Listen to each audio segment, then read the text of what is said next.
Damn it. So close to having a perfect intro. And we are live. What's up, everybody? It's Paul Sun Young Lee here. Welcome to another edition of Funboxing Sundays, the 89th episode of said show. It's been a great week so far. I hope everyone's having a good one so far. I've been home now for about 3 weeks, and it has been glorious. So welcome to the channel, everyone. We've got some really, really good things happening. Things are brewing. For those of you who are joining us for the first time, welcome to the channel. Basically, all it is I open up a geeky collectible, I do a half-ass review, and we chat. There's a wonderful online community that supports this channel and supports each other. Join in, have some fun, get involved with the chat, say hi to people because they're super friendly. And we also have a drinking game. Of course, we're broadcasting live right now on 3 different platforms: YouTube, Facebook Live, and Twitch. So if you're joining us on any of those platforms, I want to say thank you very much for joining us this evening. Now, some of you may be aware that I am a bit of a Star Wars fan. I am. This is what I do. Been a Star Wars fan since I was 5 years old. Couldn't help it. Fell in love with it. And this has been a fairly heavy Star Wars channel. I mean, that's it. We talk about unboxing toys. It's like 99% Star Wars stuff, mostly hot toys, but some other action figures, some Micro Galaxy Squadron ships. We're talking the vintage collection, Black Series stuff, Gentle Giant busts, all different kinds of things, even Topps trading cards. So a lot of you might have been taken by surprise by the title of this episode, where it basically says, I am done with Star Wars, and in brackets, toys, for now. For this show, close brackets, and that's it. It's not clickbait. Maybe it is a little bit of clickbait. I'm just changing it up. If you know me, you've known that we have I've renovated the basement. My wife and we moved to a new home. She likes to joke that we moved to a bigger house, so I had more room for my toys. And so this has been a very, very long project in terms of renovating the basement and rechristening it. It used to be called My Geeky Basement at the old place, and now we've rechristened it The Warehouse. And very, very proud of it. And you can see the fruits of the labor. It's getting there. We're like 90% done. I'm 90% done getting everything organized here. And there have been a lot of Star Wars toys opened up. And I've reached that point. I've reached that critical mass where it's like, I've got pretty much all of the Star Wars stuff out, unboxed, and on display. And now it was time for some of the non-Star Wars stuff, because I am a man of many, many passions. I like many, many things, much to the chagrin of my wife. I try to stay in my lane when it comes to collecting, but every once in a while I do bleed over. And if you look at the thumbnail, you'll see that on the thumbnail photograph, I am a Star Trek fan. I have been a Star Trek fan for many, many years, almost as long as I've been a Star Wars fan. In fact, I started watching Star Trek because it was on TV and Star Wars was only in the theaters, and I needed my sci-fi fix.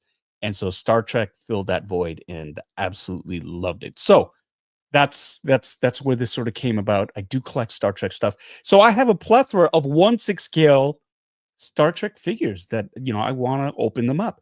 And, a little change up from Hot Toys, right? So for you 1/6 scale collectors out there, this is a great chance to look at a different company that does their line of toys on a different franchise. And I hope you join along, because it's a lot of fun. I'm actually quite pleased with the results of these figures and stuff. And of course, this show lately, I've had a lot of fun having guests come over. So we've got a very special guest, secret guest, a surprise guest, perhaps, that's on here. What's going on? Oh, my producer is throwing stuff up on the screen there. It's trial by error. She's shaking her head right now. I can see her off screen right now. Anna, my beloved wife, she is producing these segments. So you're going to notice a bump in production value. You're going to see some of her humor bleed into the show. And I think that's only makes this channel even stronger. Of course, my wife, Anna, I appreciate her. I love her. She enables me. Yeah, it's the best thing that happened to me. So be nice in the comment section. Not that I have to remind people to do that, because she wields that hammer. She wields that hammer. But she hasn't had to do it yet. But she is here. She's running the show. As always, she is in charge of everything that's going on the show. So any miscues, they're still my fault. Any technical thing is my fault. But she's here to help out. And so I hope you enjoy her presence there. So getting back to the guest, we do have a special guest who's going to join us today. Some of you have been guessing based on the silhouette in the thumbnail. You're all super smart sleuths. I love the creativity. Who can it be now? Who can it be? And the guesses in the comments, I've heard, I've seen people guess Anson, the captain of the Captain Pike from Strange New Worlds, Anson Mount. Man, if I could get him on this channel, that would be a coup, an absolute coup.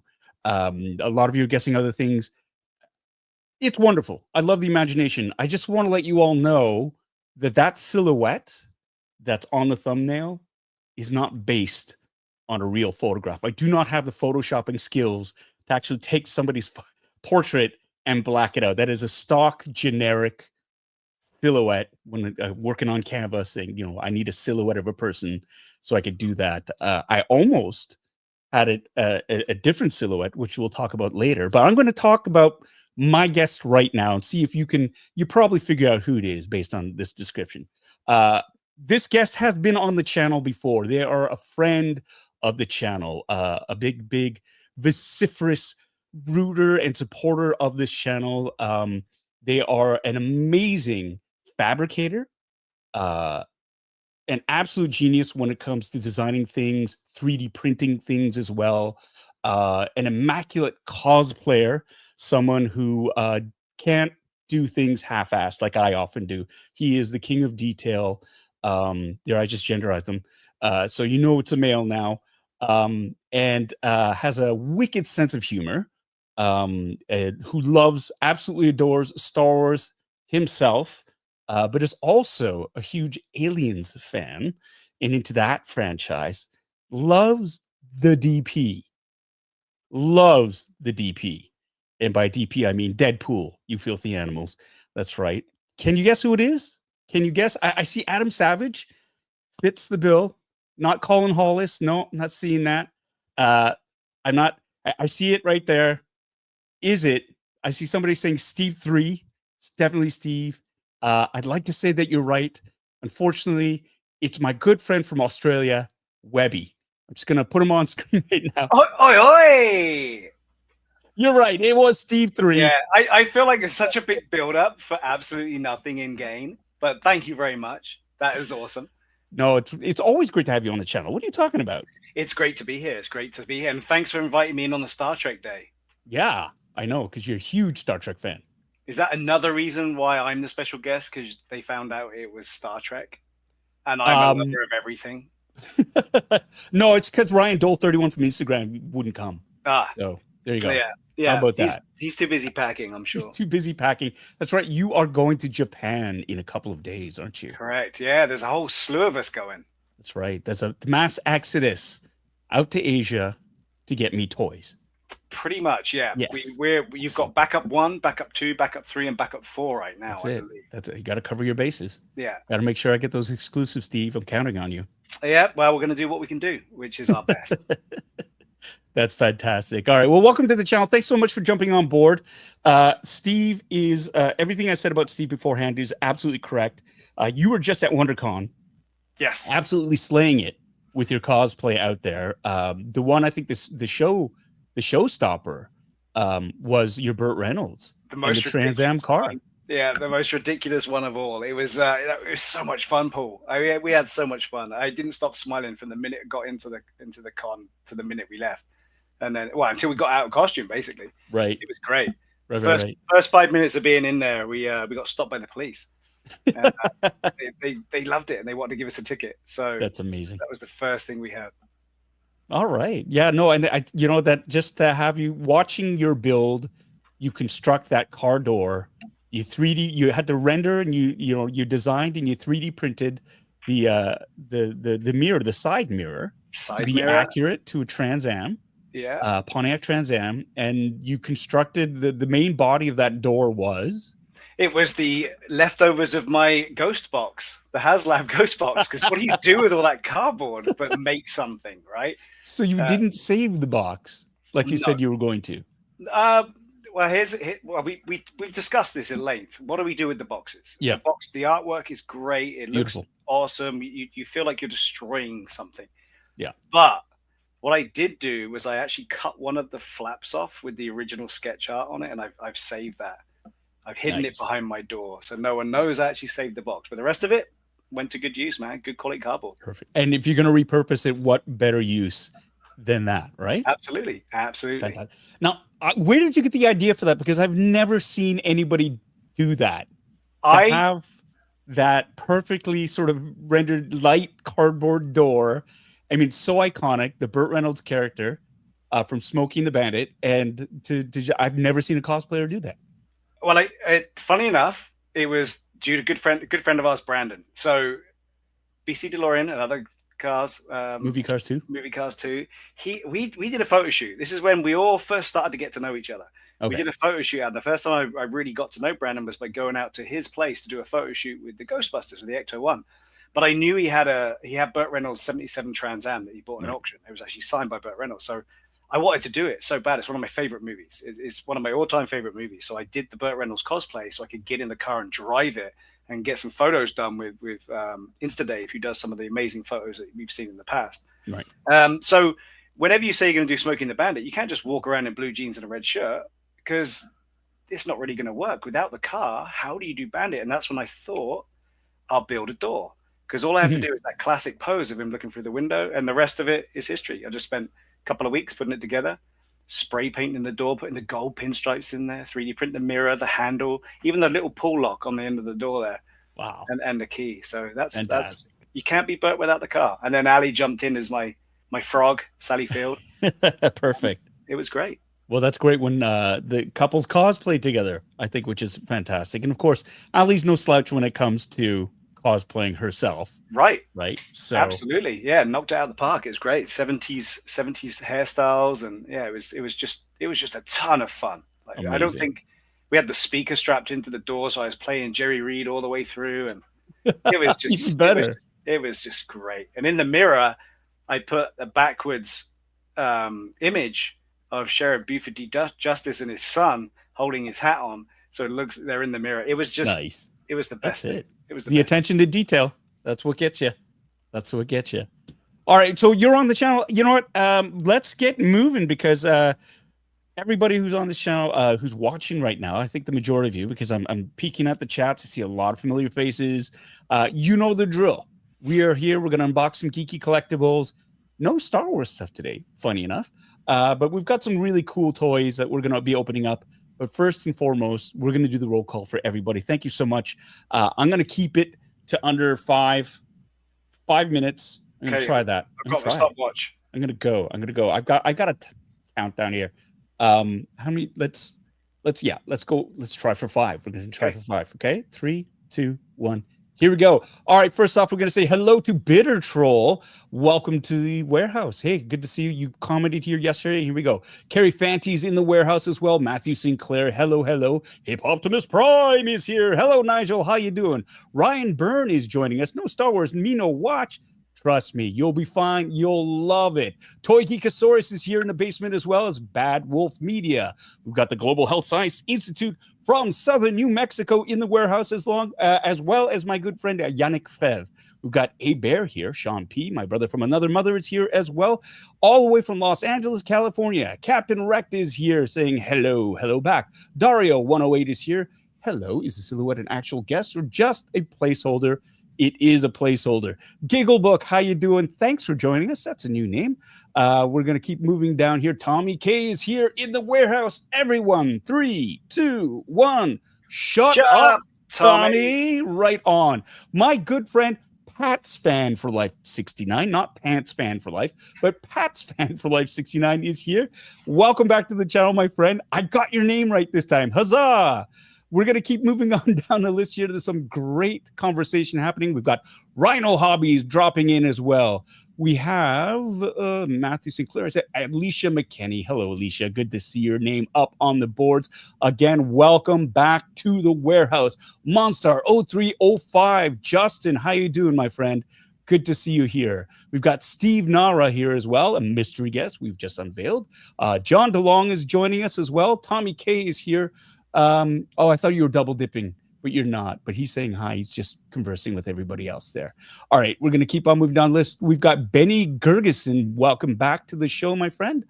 D. Sertle is in the house. Hope your back is holding up. Stop betting on the Blue Jays. You're killing me. You're killing me. All right, Alan Balcorn is here. Balcom. Alan Balcom is here. Hello, Alan. Welcome back to the channel. All right, we've got 14 Wellington joining us as well. John Galgano is here. Moving on down the list, we got friends we won't miss. You got Bernd Vidar, Vader 74 Larson joining us all the way from Scandinavia. Hello and welcome. Thanks for tuning in as always and for your support. We love it. Yes, I am a YouTuber, Captain Rack. I am a professional YouTuber. We've got Satania Snuggles Cook joining us on Facebook. Hey, Satania. I see Carrie there, so of course you must be there as well. Thank you so much, the two of you, for always supporting the channel. We've got Zinnia 5151. Welcome back to the channel. Monstar 0305. Ken Plume with a super chat. I hope this works. It's a trap.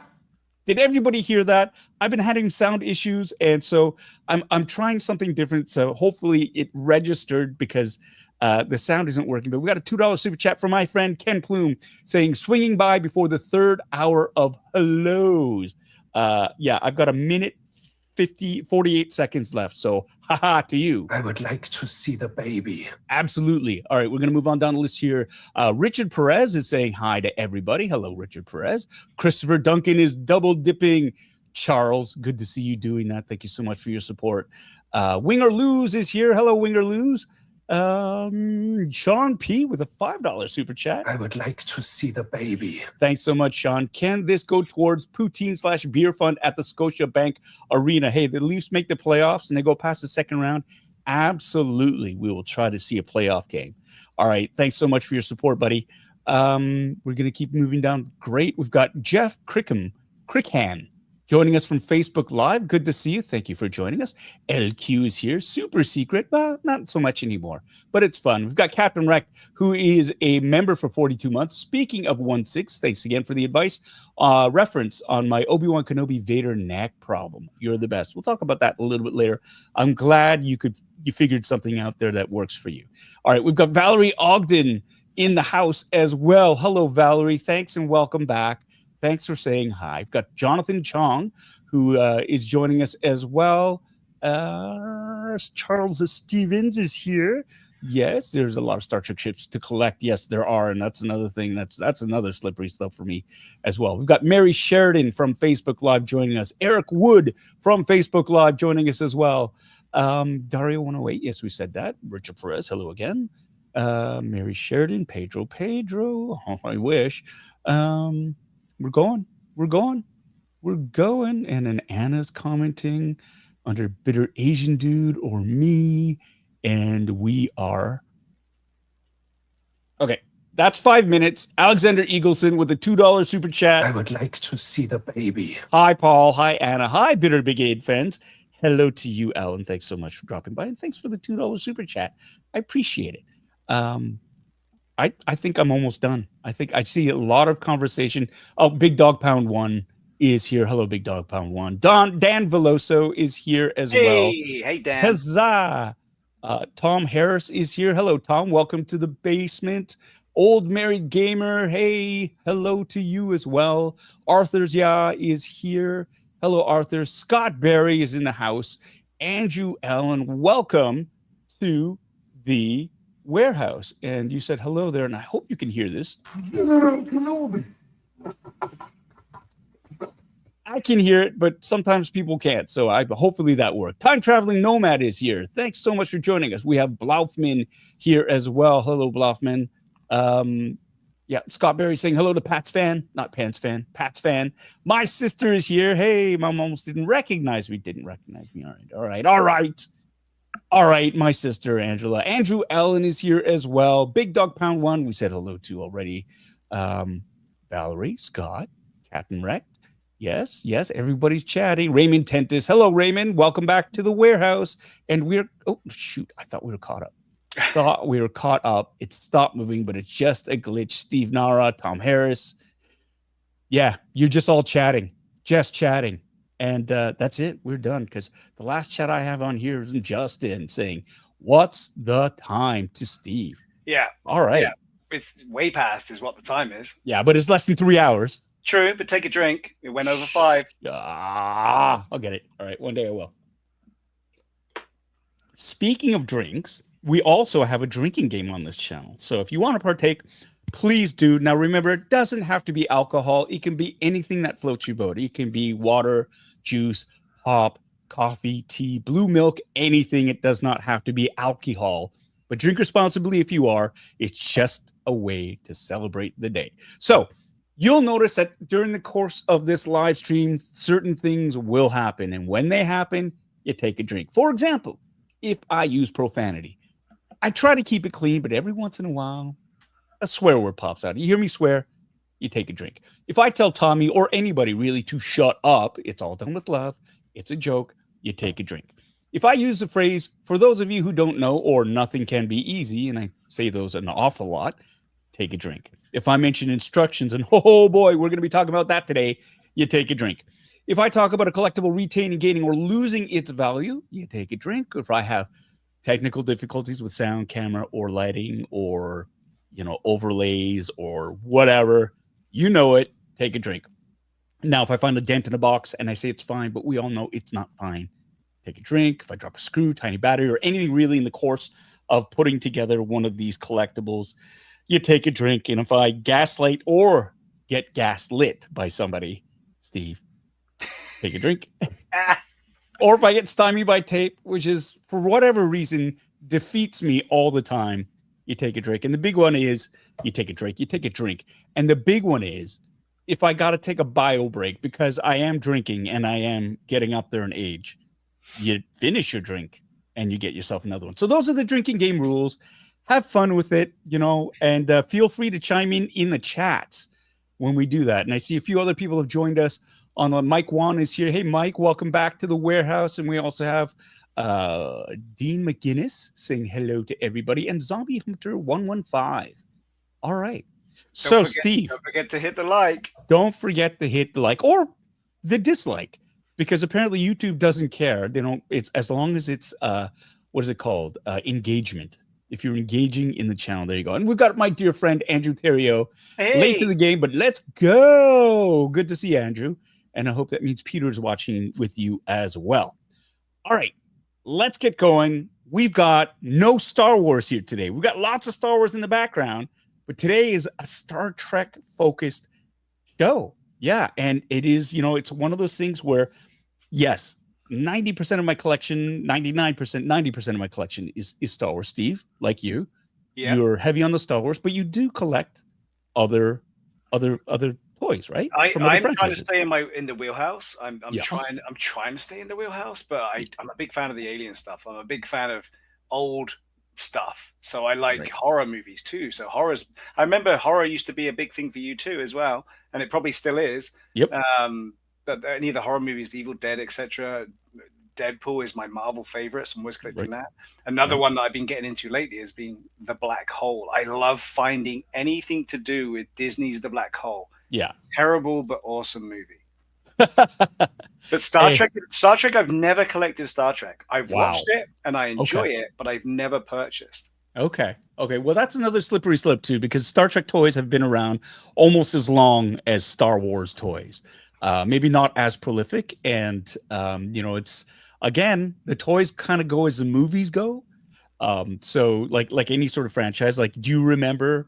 I mean, we shared this reel back and forth amongst the group, that Alien toy that that they were marketing towards kids, where you had a xenomorph Yeah. for kids running around before they realized that it was an R-rated movie that was actually horrifying a lot of kids. Before we continue with that, I just want to mention that Bitter Troll has gifted 5 Bitter Asian Dude Inc. memberships. Thank you so much for that, Christopher. I really do appreciate that. You should probably also mention that Ryan Dole has appeared in the chat, so everyone can relax. Wow, Ryan Dole 31 from Instagram is here. There you go. He told me he was busy. He's watching this basically at his friend's birthday party dinner on his phone. Probably he's got other friends. What? Yeah, his real friends, the real that he's hanging out with. Because yeah. He's got a life. He's got a life. Gary is in the house as well. Hey Gary, thanks for jumping on board. And Dean McGinnis, live long and prosper. That's right. So we've got. I actually have been collecting these EXO-6 1/6 scale Star Trek figures from all the different lines. All the different series, TV shows, from Next Generation to original series to some of the movies, and they've been sitting in boxes for quite a while. And this is the first opportunity I've had to open them up. And I thought, well, why not do one of the first unboxings of these figs on this channel, right? And so here we are. And so I actually have a bunch of them already unboxed that I've taken out. Really quite enjoyed. They're in the background. I will show them off a little bit more as we get further. But I'm going to unbox these 2 figures that I have right off the bat. I'm just going to show you here. This is EXO-6. This is another toy company that does the 1/6 scale. Their main franchise, it seems the biggest one seems to be Star Trek. They're not as expensive as Hot Toys, but they're up there. They're up there in price. And the lovely thing is too, well, not the lovely thing, I guess. They sell out really quick. So this Lieutenant Commander Data is sold out. Cannot get in. And Anna has posted a link to the EXO-6 website if you want to take a look at the stuff that they do. So now I ordered these through Sideshow Collectibles. That's where actually I got all of them from. And they sell out super quick. So I just want to sort of open one right now to give everybody an idea. I mean, if you know Hot Toys, you kind of know what to expect. I love looking at different companies, just, even talking about the packaging and how they market things, and some really interesting idiosyncrasies amongst companies here. So this is the Next Generation, obviously, Lieutenant Commander Data. You see the picture here. Now, honestly, I can't tell if this is a picture of the toy or a photograph of Brent Spiner in costume. Like, I can't tell. Can you embiggen your full screen there, Paul? That's I'll leave that up to my producer. There we go. So Anna's got me embiggened here, so you can see this, and I can even zoom closer. Like, yeah, that's pretty damn good. The biggest giveaway I would say would be the hair, right? Because that looks like molded hair. And it's a little bit easier when we got a robotic or android character, so you don't have to get the skin tone 100% right. But it's still, that's pretty damn, right? And you know what gives it away too? It's the piping on the collar, because obviously this is 1/6 scale, so you're not going to get that kind of a braid on it. But it obviously is something that will give you a moment of pause, right? Like this is damn good. This is damn good in terms of the sculpt and the paint app, if it holds up. And you've got a picture of Captain Picard in a corner. The box here, Star Trek. Now they call them the museum, Star Trek Museum Replicas and Collectibles Museum. So this is their kind of standard version, and the next one I'm going to be opening is considered their museum grade collectibles, and we'll look at the differences there. Next Generation. So far, they haven't done a Worf yet, but they've got the entire cast out here. I know they have a Geordi because I just opened him. Dr. Crusher is available. I haven't seen a Counselor Troy at Worf. They do have this Q that's available, and I'm not sure about Riker. I don't think they have a Riker yet, but so who else have you unboxed so far in the back? In the back, I have Mirror Universe Spock, Mirror Universe Sulu from the original series. I have Captain Pike from Strange New Worlds. I've Geordi, Lieutenant Commander LaForge, from Next Generation. and I have Commander Kruge, played by Christopher Lloyd from Star Trek 3, The Wrath of Khan. And I'm eagerly, the Search for Spock, sorry. I am eagerly awaiting the Kirk, Spock, and McCoy from The Wrath of Khan. I'm getting ahead of myself because I am super excited for those to come out, because those look great. And if they're anything like the museum quality of Lieutenant Saavik that I'm going to be opening up next, that's incredible. It's a game changer. We've got a super chat from Captain Wrecked. Let's see.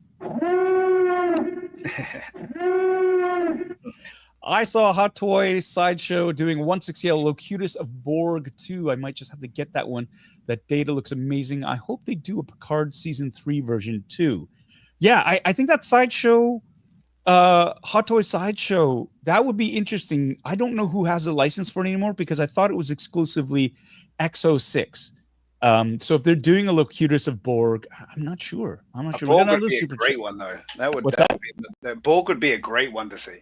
Oh yeah. I mean, especially if it lights up and they have some die-cast bits to it. I would like to see the baby. We got another $5 super chat from my friend Mike Wan, hoping to see a Geordie LaForge unboxing sometime soon. Good to see Funboxing Sundays back in full force. That's right, we are back. I'm home. I'm trying to be a lot more diligent in terms of and consistent in terms of broadcasting, doing the shows again. So thanks, Mike, for your support. I actually do have the Geordie LaForge. I already unboxed him. I'm gonna bring him up and we're gonna compare because they're gorgeous figures. But we're gonna move on to this. The back of the box shows what's involved here. Now this is the SX version. They have, and it's I find it confusing. They have two boxes of this. There's one which is the essentials version, which means you don't get a lot of these extra things, which is like a data pad, an alternate head with the back of with his positronic interface showing, and Spot the cat, two different versions of him. So you get one with all these extra accessories and one without. And so the essentials for me, I mean, I don't know, Spot, the pad, the Dectra, those seem essential to me. SX, and I think it means standard or something. It's confusing. But they do that with Sideshow and Hot Toys, though, right? They'll bring out two versions, one with extra pieces. One with extra, you pay a little bit extra or a lot of bit extra, and you get all these accessories, right? But I still find it confusing, because I've done that with Sideshow of the Hot Toys as well, where I've ordered the wrong version. Like I wanted the one with all the extra the accessories. And what's even more confusing is sometimes with Hot Toys or Sideshow, it's the same price. So you can get the Sideshow exclusive with the extra coin or whatever in it. It's the same price as the regular version, but just limited, I guess. I don't know. It's really weird. So I've done that before, where I've had to cancel a previous order and reorder it again because they can't switch it over for you online. But anyways, we're just going to get to this because I'm talking too much. So this is a slip sleeve, which is really cool. So this just slides right out. We got Tommy. I think the SX data version comes with Spot, whereas the regular doesn't. Yes, I literally just said that, Tommy. Shut up, Tommy. Oh, take a drink, everybody. Shut up. Take a drink. Already started. There we go. What are you drinking tonight, Steve? I'm Black Barrel tonight. Black Barrel. Ooh, yeah. Nice. The Jamesons. Yeah. I'm so relieved that that is an Irish company. What about you? Coke Zero, man. Ah. Okay. I mean, I wouldn't say no if somebody, were to come downstairs with a nice glass of ice and Black Barrel. That happened here. I don't know. I thought that was part of the deal when you do the Sunday Live. All of a sudden, the door opens and a glass of whiskey comes in. Hey, I have a producer now who takes care of all that stuff for me. So maybe, because what am I not paying her for then? On the back of the box, you'll notice it's got credits, which is great. Like it's right out there. The executive producer of this figure, the director, the sculptor, the paint master, the engineering, the marketing director, and the videographer for this. They're all named out here. Fantastic job. Now you'll notice here, and this is the part that's very, very interesting. there is a QR code. For an instructional video about your collectible figure, follow this link or scan the QR code below. And it gives you a link to this. And so these are the instructions. So we don't right? get physical instructions? You don't get physical instructions, which I thought was, step into the future, right? That's very environmentally conscious, except when I followed the link for every single one of these figures, page 404, error 404, page not found. And so I tried to search through the site. Oh, look at that. My producer's stepping in. There we go. There we go. Oh, the peer cute pressure. device, huh? Oh, I got the dirtiest look. Wow.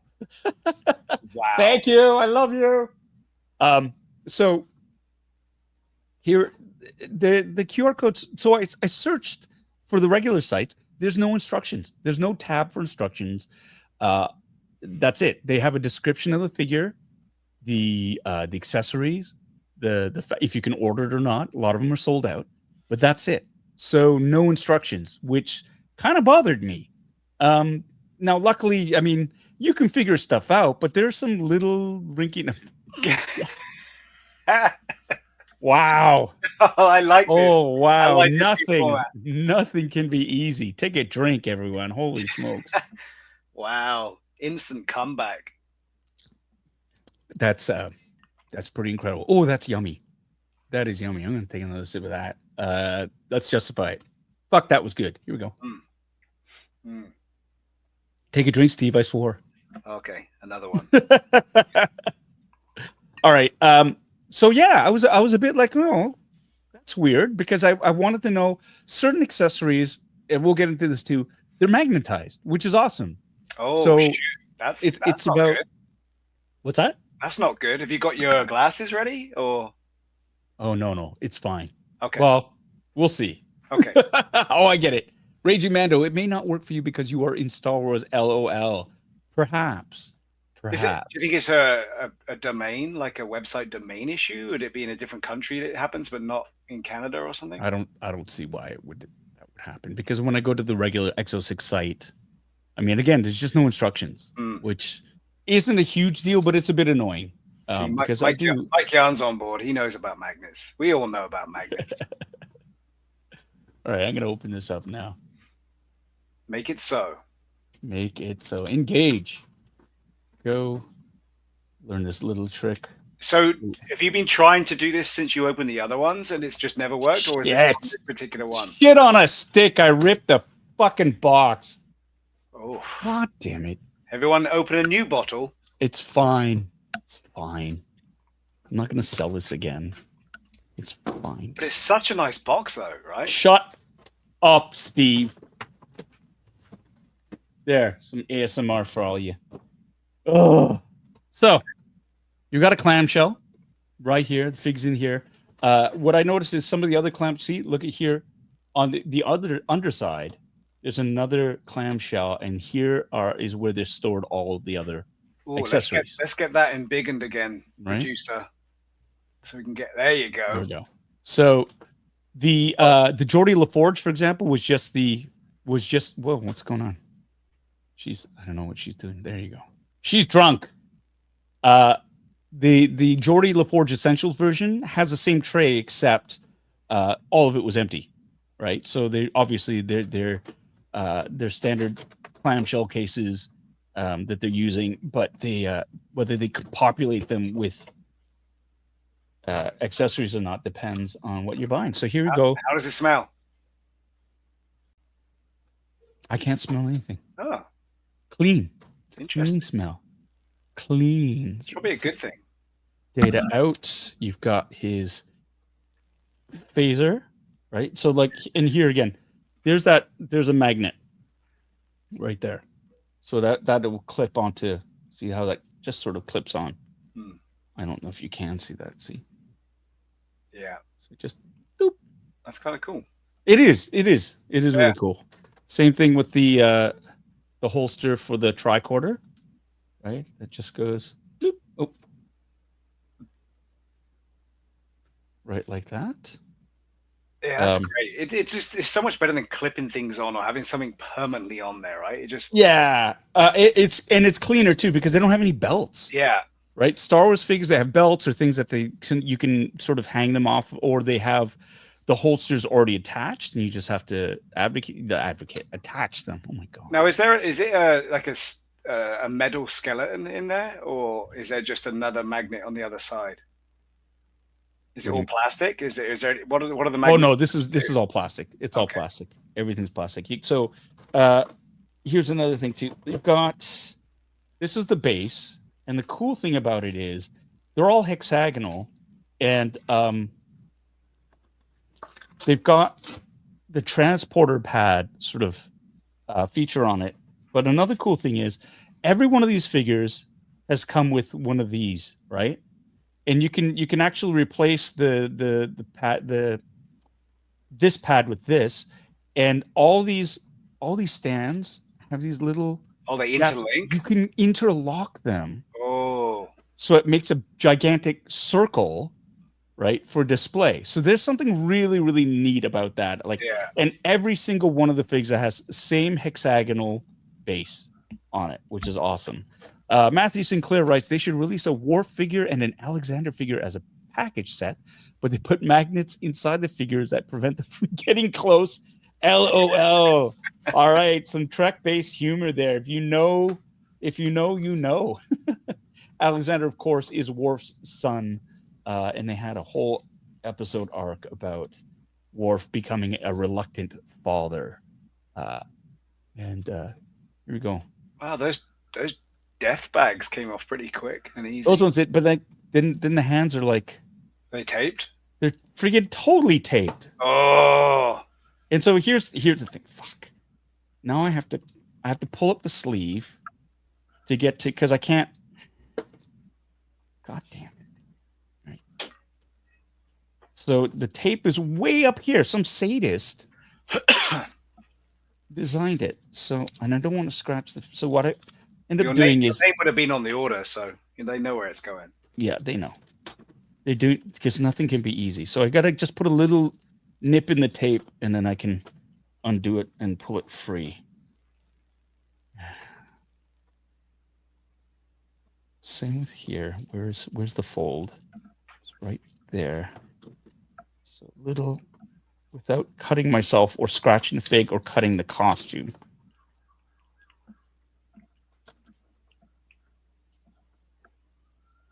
I think everyone's holding their breath right now.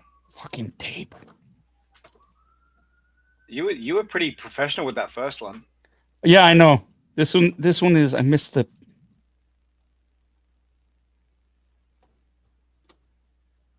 There we go. Here we go. There.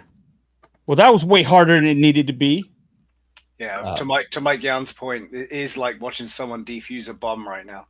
But look at that. Look at Data. Now it's not as nice as, I mean, it's not lit. So the skin tone looks a bit off, but that's a pretty good sculpt. Okay, let's compare it to the picture. The hair doesn't.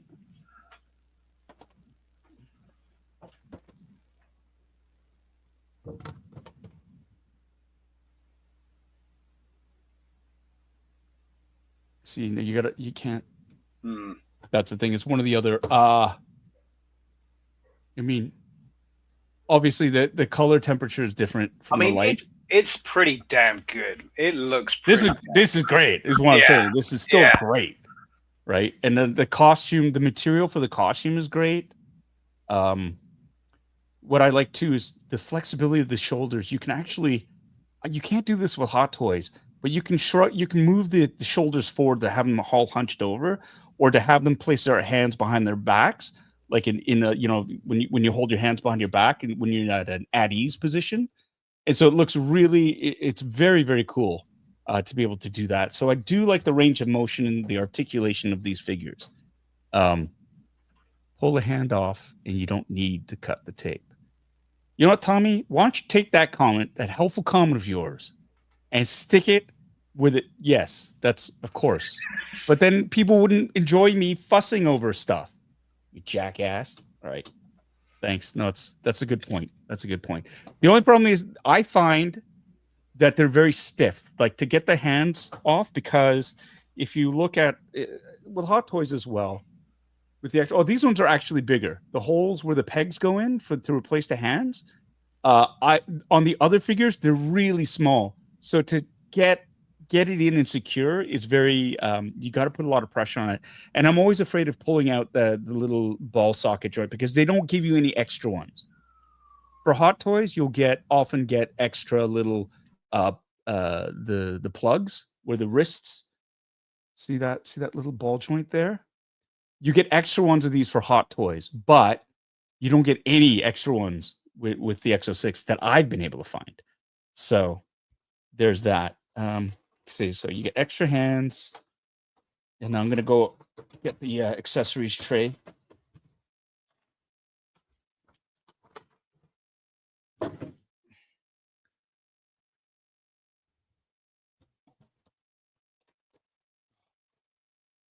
Is it covered? Son of a.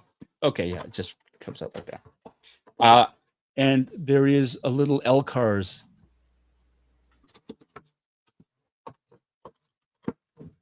Here. That some of the figures have, but others don't. So my Geordie LaForge, I couldn't find one of these. And for the Mirror Universe Spock and Sulu, they didn't have one of these. So I don't know. Anywho. But basically what this is. Fuck. Shit. Oh well. Wink. You can see it's a plastic translucent. Oh, it's translucent. I like that. Right? That's cool. And I would like to know, like, if this fits on the stand somewhere, or is it whatever. So it could be illuminated from the back somehow. Exactly. But I can't, there's no instructions, and the website doesn't say. So I'm not sure what to do with this. I mean, I'm sure a lot of people tell me what I can do with it, but this is this is my conundrum, as it were. I'm not seeing anything in the chat that's helping here on that one. Captain Rex with a $2 super chat. It's a trap. I'm gonna need a bigger drink. LOL. Yeah, you are. You're gonna fill it up. Get it going. Drink responsibly. We've got Gary Lau, who's been a member for 42 months. Ketchup chips 5 life. I think you mean 4 life. That's one extra than 4. One extra. That's That's devotion to ketchup. Banned. Tommy Key. I don't think I got that card with mine. Did you get the SX version or did you get the standard version, the essentials? Because that might be it. Because for Jordy, I got the essentials version and I couldn't find a card. Carrie Fanty wants to know data in the "what do you want from me" pose, right? Hey, what do you want? So take Spot out. There's Spot. I'm just muting a little bit here because we got a massive police chase going on with helicopters and cars outside. I haven't heard gunshots yet, though, so we're all right. Wow. LA. There you go. I just saw Snake Plissken run down the street. Here's another version of a Spot.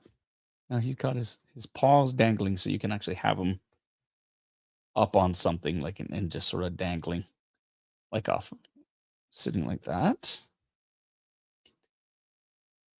Yeah, Spot. And in the accessories pack, you have this could be Laura's head. Oh, maybe that's the head we see on the box. That's why it's slightly different. Well, it's maybe the hairline is the hair color is slightly different. Yeah, this one looks a bit darker. It's not the lighting, but the difference here is you can remove. It'd be nice if I had some instructions. Is there a special tool? I see that there's a little gap right there. Maybe it's like an egg. If you bang it on the desk, it will come apart. Bam, bam, bam. Oh, I scratched all the paint off. Oh, there it goes. Don't force it. The brakes needed fixing anyway. So here's, and that's revealed his Ponatron. My God, Positronic. It looks a little bit more kind of silvery. Is it, or is it just the screen? Yeah. Because again, this is his Android brain. His skin tone looks a little bit whiter, a little bit Aha. different to the one that's on the model. Okay, so we got a nice comment from Old Trenchy saying that this is an autograph. That's an autograph card. There are clips included which can help stand it up in front of the base. Okay, so for Captain Pike, there was one, and I found the clips, and I actually did. Where is it?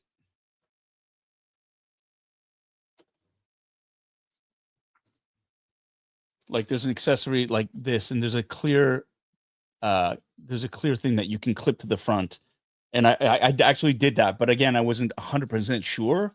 That was my guess, which is what it for. So it's good to hear that that's sort of confirmed. So that's great. So that's probably the extra one you get with this, right? You don't get those with the other ones. That's another defining. Yeah, point. but the Captain Pike. Now again, it's not like there were two versions of Captain Pike either. So maybe that was standard with it. But for Geordi, I mean, I'll check the box again, but there wasn't. Tommy, did you throw your box out? Because you may have to go and check your box. It is hidden in the corner of it. Hold on, the box is over in the corner. I'll go get it. Yeah, Tommy, maybe you should do the same. That would suck if you threw the box out and you had that beautiful translucent data card in there. I'll stay muted for a bit so you guys can join in live with whatever the hell's happening outside my apartment.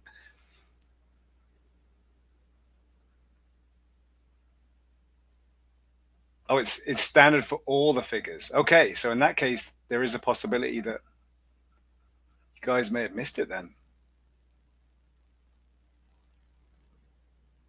Ah, okay. So you didn't throw the box out. Okay. Well, maybe it's in there. That would be good if it is.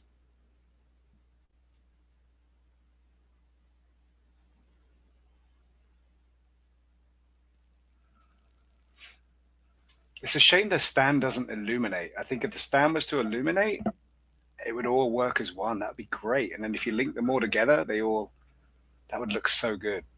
And I'm guessing that's not the case, but there's no instructions. So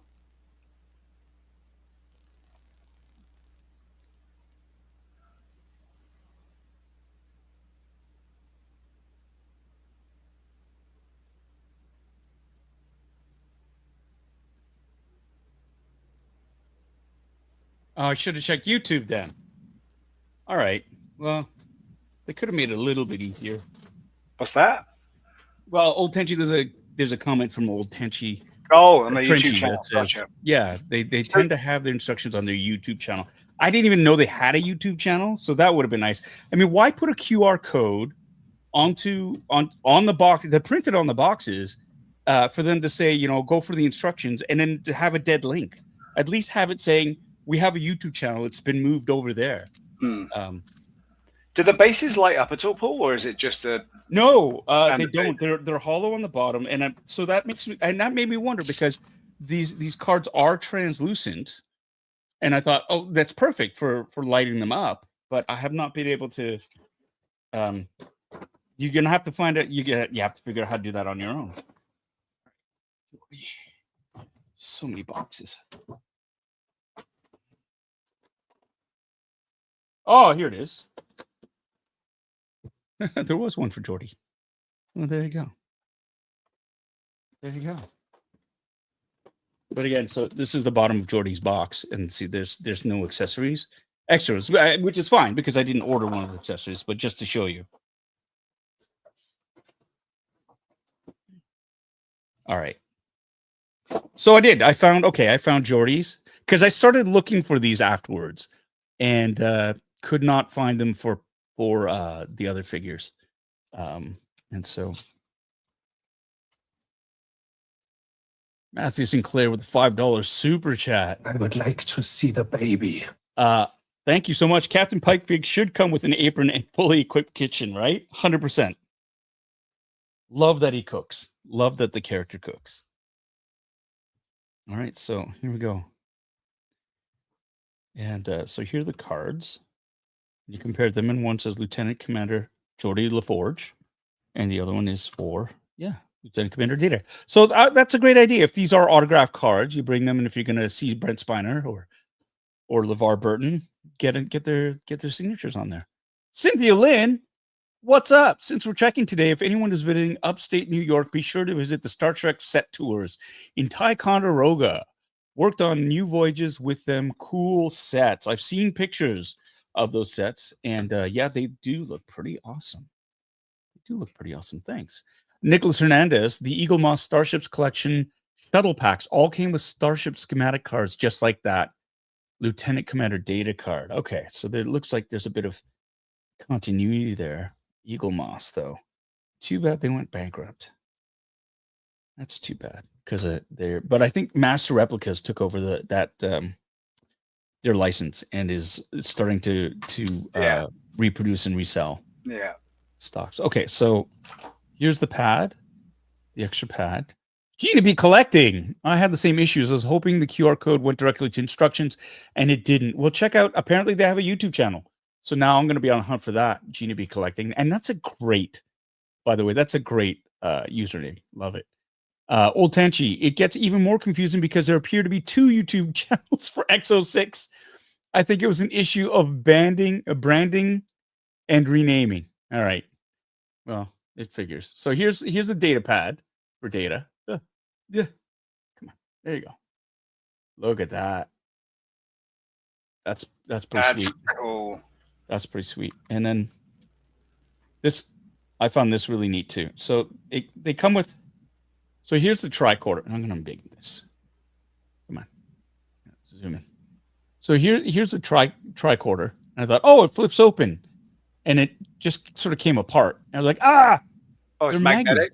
Yeah, so it clicks. Oh, it clips together. That's cool. Like that. And it's so easy to fit in the hands. And it can't break as much if it was on a swivel. It would. That's exactly it. So it's actually quite amazing. Now, they do have the old school communicators, and those actually are on a hinge. And I'm terrified of those breaking. But I think this is a really, really sort of smart. Is that decals, Paul? Yes. Wait, it's shiny. Yeah, they're stickers. Oops. These are definitely stickers. Yeah, I can see it. Yeah, now. Yeah. Right there, and on the bottom too. That's cool looking though. I actually really like the way that opens and then attaches. That's really right. Cool. It's not too bad. And then there's the. Oh wow! Now I can see it. Wow, you can see the Enterprise on there. So old married gamer, I thought all the hexagon bases combined to make a lighted transporter pad. They can. They do. But what lights them? Well, that's the thing. There's no. I mean, you look underneath. Oh, you can't even. Here, let me zoom out.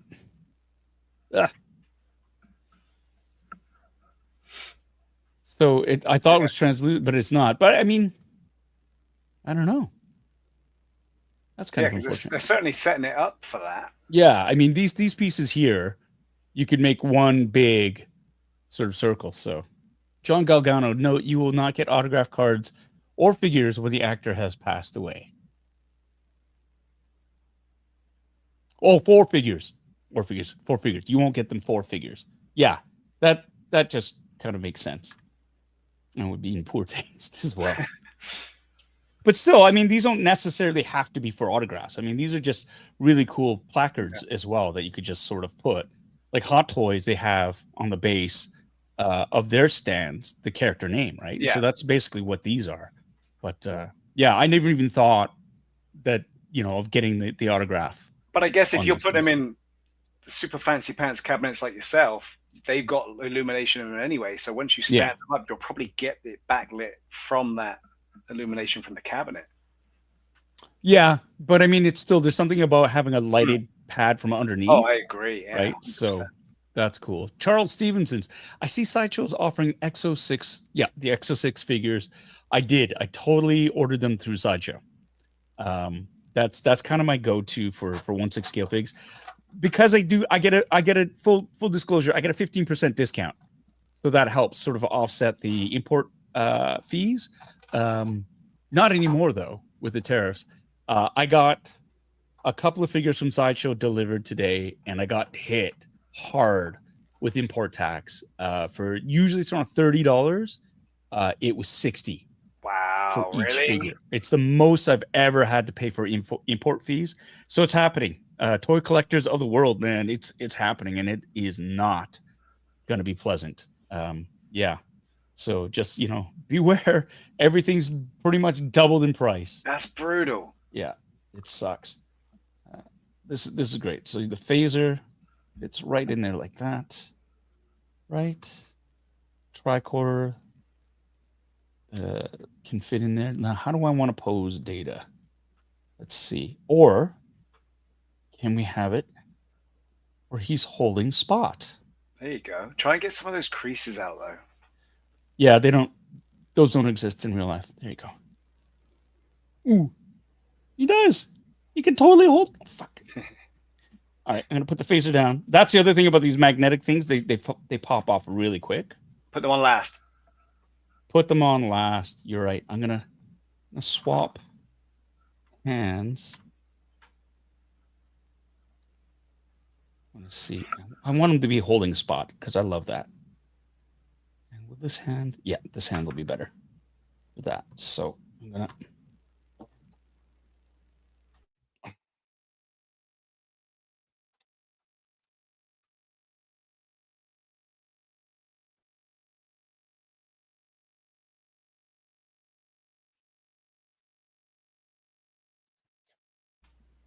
Does the captain's chair light up, old Trenchy, or is that what you're saying? You've got the captain's chair, or have you seen the captain's chair, Paul? I have, and does that light up?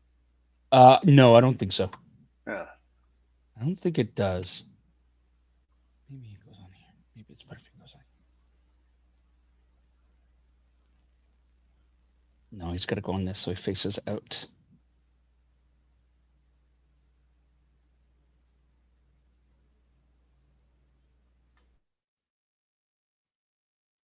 So I'm gonna have him holding Spot.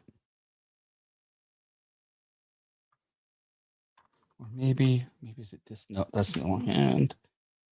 Yeah, nope. So that are closed fists.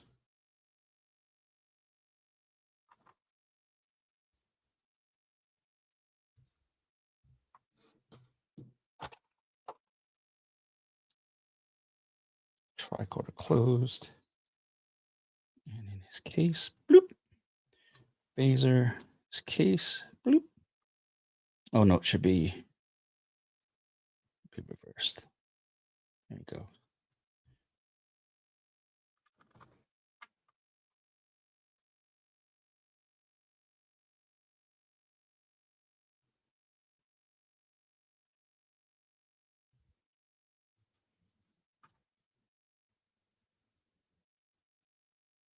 There. So it looks like they're both looking at the data pad. That's cool. I like it. That's so cool looking. So they're going to be looking at. There you go. And then making sure. And the articulation on these figures are great. They honestly like really nice and easy, nothing too stiff. I will say though, the Mirror Universe Spock, his figure, the joints were so loose, I was afraid everything was going to pop out. So they don't ratchet or anything. They just no, not that one. For most of them, they're good. There's a good sort of tension to them, not too much, not too tight, not too loose. Except that Mirror Universe Spock, it was like super, like I don't know, and this one's I don't know if this one's going to work. So that was the only, but that's the only figure, and that ironically is the oldest figure that I got from them. So GDB collecting. I own the original QMX Picard, which I love, but I got to give credit to EXO, which took over the license for improving the tailoring. The uniform fits and stretches so much more naturally now. Yeah, I have to agree with that. I mean, that's the one thing that's the hardest thing for 1/6 scale figures is to get the clothing right, because otherwise it just looks like a doll, right? And so I really do love how like and it looks, even the back, the tailing, like that's accurate to the screen, like for the TV series. They had the zipper on the back. And the boots, the other cool thing is the boots are actually ankle high. Oh, and it's so they have stirrups underneath as well, just like they did on the TV series. Just to keep the pants down, yeah. Yeah, to keep That's the pants cool. down, but I can feel the boots. I just spent all this time. I don't want to tip them over and have spot and everything spill out.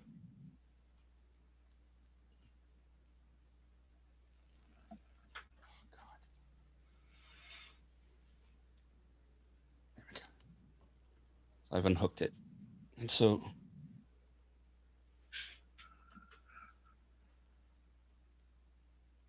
there you go. It's like an ankle boot. It's like a Chelsea boot. Yeah, the Chelsea boot.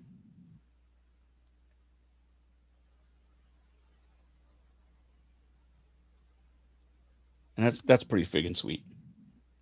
And now it's like almost impossible to get this friggin' elastic band back. Oh god, I don't want to snap that. Oh, why? Nothing can be easy.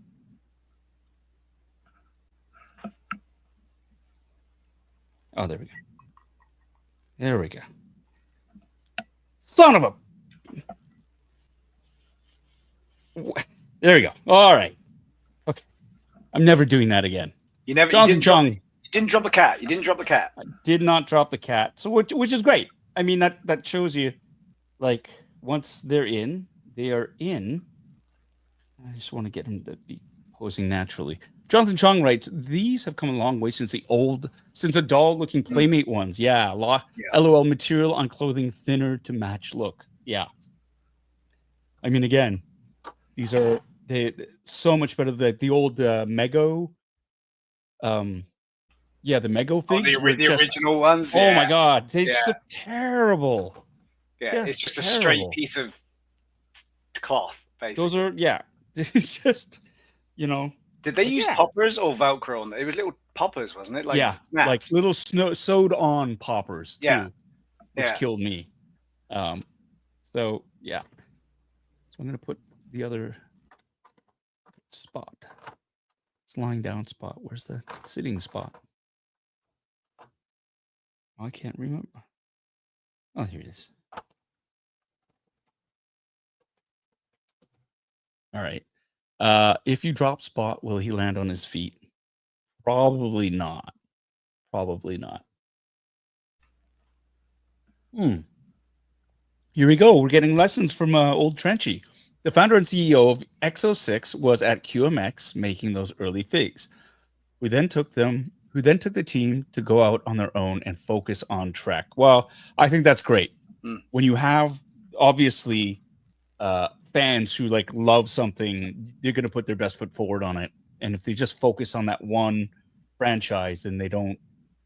A lot of toy companies will overexpand and try to do too much at once. And if you have that narrow focus and you concentrate on making what you do produce excellent and make smaller runs of it, I think that's brilliant. That's brilliant. I mean, you need more of that out there so that you don't get complacent with how you make stuff. Like we talk about the way that you can pose these things and the posability. And if the joints aren't great, if someone comes out with a better way of doing it, then you have to step your game up if you want to stay in the game. Yeah, I like that. I like the fact there's other people out there making stuff. Have you heard? So I follow Hyperdrive, the Hyperdrive channel. That's George Medina. He's on that, and he's got some great content for 1/6 scale collectibles. The new Ahsoka Tano from the TV series came out, and while he was posing her on his review, he broke her arm off, like at the elbow joint. That's the one we saw this week. Yeah, the new one that just came out. So he was just like, and he figured out that they use metal for the joints. They were using metal, but instead of the regular sort of like the plastic ones, which have dual side, like there's a slot and there's two holding it together, it's a single pivot point. And so in terms of when he was trying to twist the arm to get it to rotate into a posing position, it just put stress on that little piece of metal. Snapped it right in half. Because it's probably So- is it aluminum or something or? I don't. Well, it's got to be. I mean, I can't see Yeah. steel snapping that easily. But No. again, it was such a small point, and he was putting a lot of torque on it that maybe it was. Alicia McKinney has been a member for 6 months. Thank you so much. I double dog dare anyone to like the stream. Everyone, everyone. Thanks, Alicia. I appreciate you. I would like to see the baby. I'm gonna give you one of those. Hopefully, everyone can hear that. If not, it's the client saying, "I would like to see the baby." And I can tell you, I can hear it. Yeah. Okay. Good. For the longest time, I didn't realize that no one else could hear some of the super chat noises. So it was just it's just me in silent, and you hear on the Really? other side. John Jedi Pudu Tikis, didn't he break Cad Bane a few weeks ago? Yeah, maybe.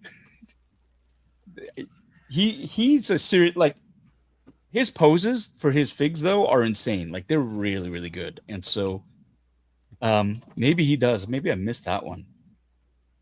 Cynthia writes, I think most of the seamless bodies now have metal skeletons. Yeah. Yeah, that's why I was wondering if they've gone to that sort of technology with it, right? You just got to ease it in though, like anything. You got to ease it in before you start really yanking it around. Yeah, and part of it is because of the skin on it. It's like that silicone stuff. Yeah. Right. So, Alan Balcomb's writing. Hence why I leave all my figs in the box, because I would break something. Oh, you gotta let them breathe. But You gotta let them out. how can you leave something as beautiful as what we just seen in a box? I don't get it. I don't get it. I there's a part of me that does get it, because sometimes the box is so beautiful, like, but those for me are mostly the figs that don't have any articulation. You know, it's all one piece. You see them in the box. The box is art, and you do that too. With these figures, the 1/6 scale figures, there's so many different ways you could pose them, and move them, and have them inhabit. Yeah. A And display. You don't get it right the first time either, right? So if you don't get it out, the first time you get it out and you think, oh, you pose it, it doesn't look great. So you leave it out and you keep tweaking it and you keep adjusting it. And then when you got it right, you got it right. There you go. So we got Captain Racked with a $2 super chat. It's a trap! All this talk of broken figs, I feel the pain. Oh, that's right. So we're going to get back to that. So Captain Wrecked, longtime fan of the channel and a friend, reached out to me. His 1/6 scale Obi-Wan Kenobi Vader from Hot Toys. He was trying to rearrange it, and he broke the joint where the neck snaps in, so that he couldn't, like, you're trying to swap heads or something, and that whole bit just crumbled, like it disintegrated on him. And the figure's been out for a while now, and he's had it for a while. So he went to customer support, and they said, no, it's been past 30 days. You're SOL, bud. We can't help you. And there's no comeback from that. You can't replace a part, even if. Well, that's why he reached out to me. He was asking, like, do you know? Can you think of anything? So I reached out to all my 1/6 scale friends, and Jetta Patrol, Ryan from that Jetta Patrol channel. I mean, he's prolific in terms of his Hot Toys unboxings. He was able to, like, he had a couple of suggestions. He said, like, maybe a body swap, look at that specific piece itself could be swapped out, or building it up with resin and a light pan or something like that, or just unfortunately you might have to lose the ability to swap heads and just have it in that one position, right?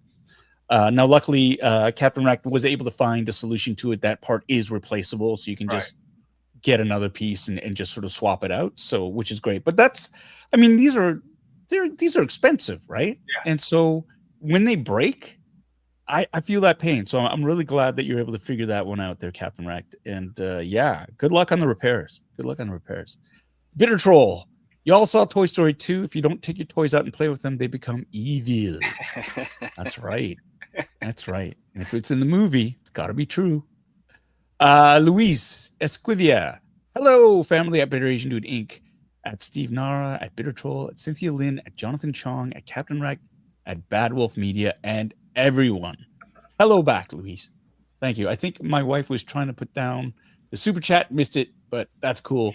Adelphi Rangers, hello everyone. Better late than never. Not that one. We did this. She's drunk. She's drunk. Should I do it? Do you want me to call that up? Am I gonna? Did she miss it? She's missing it. Go under starred comments. How about I'll do that. There we go. I think that's the one she was looking for. That's the one. $5 super chat from Luis Esquivia. I would like to see the baby. Thank you for all that you do for the community at Bitter Asian Dude Inc. Well, thank you so much for that super chat. I really do appreciate that, Luis.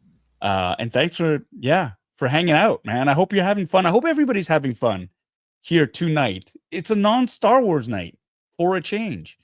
And yet we still talked about Star Wars, didn't we? So it's never going to be 100% Star Wars free. I don't think we can be free of Star Wars. I don't think so.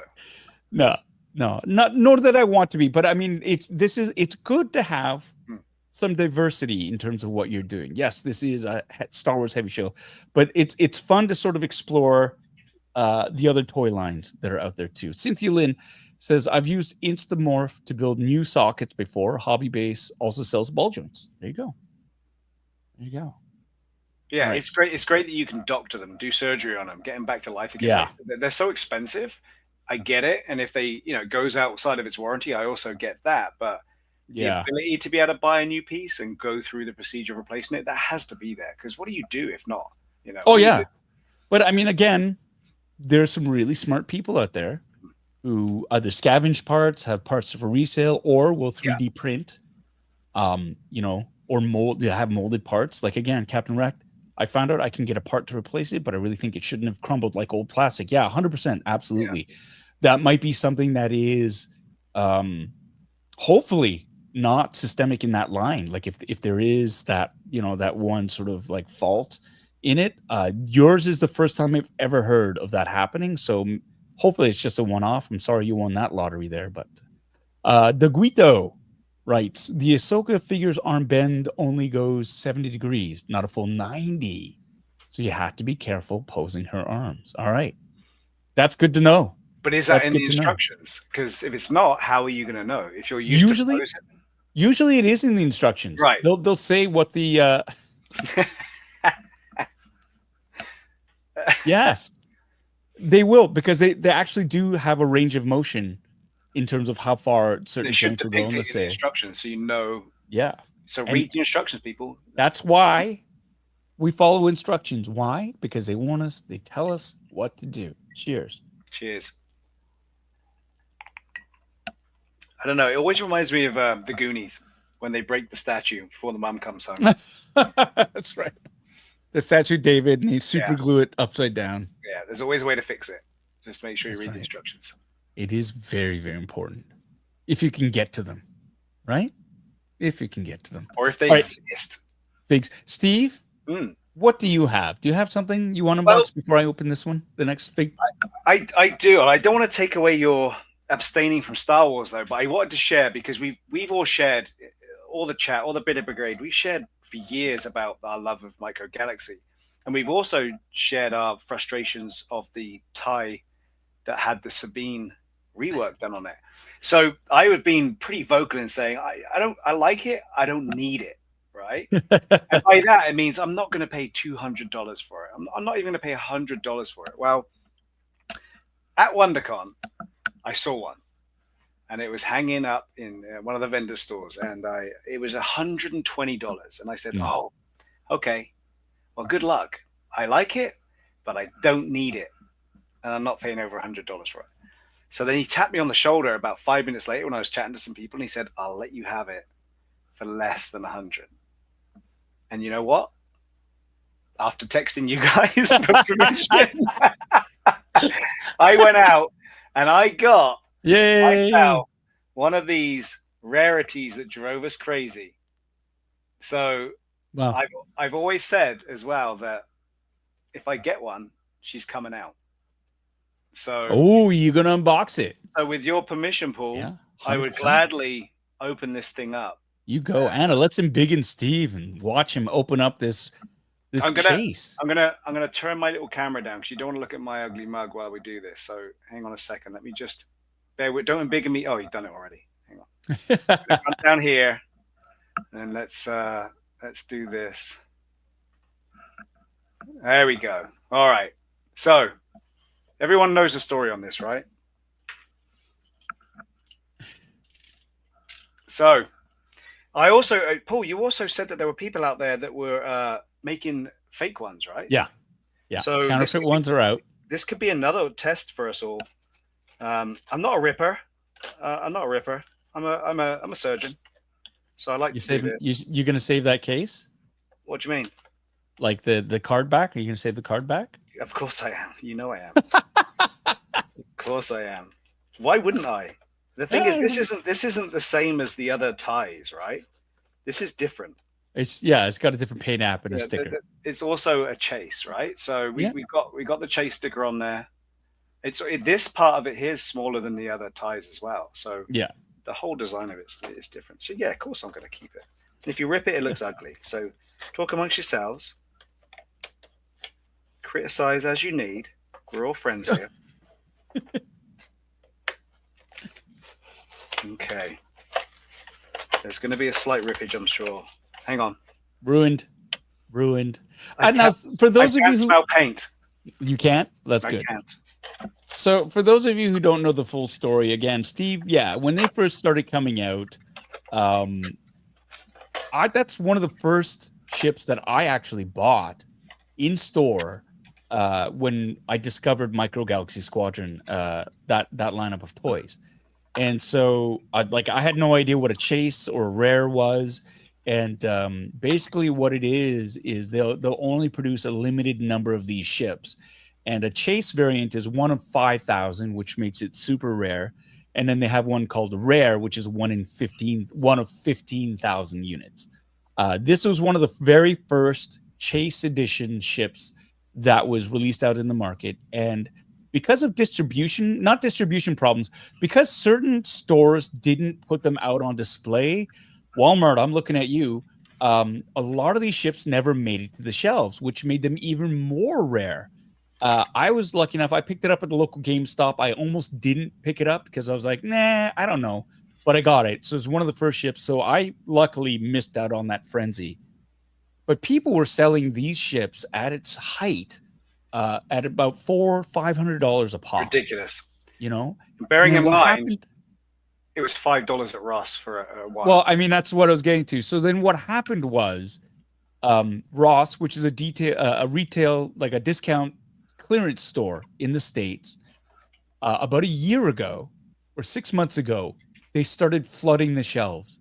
So what basically happened was places like Walmart, who they received crates of these ships that never made it out to the shelves because they got misplaced or sort of put somewhere else, basically said, we have all this old stock of this toy. We're just going to dump it for clearance because there's no way we can sell them now.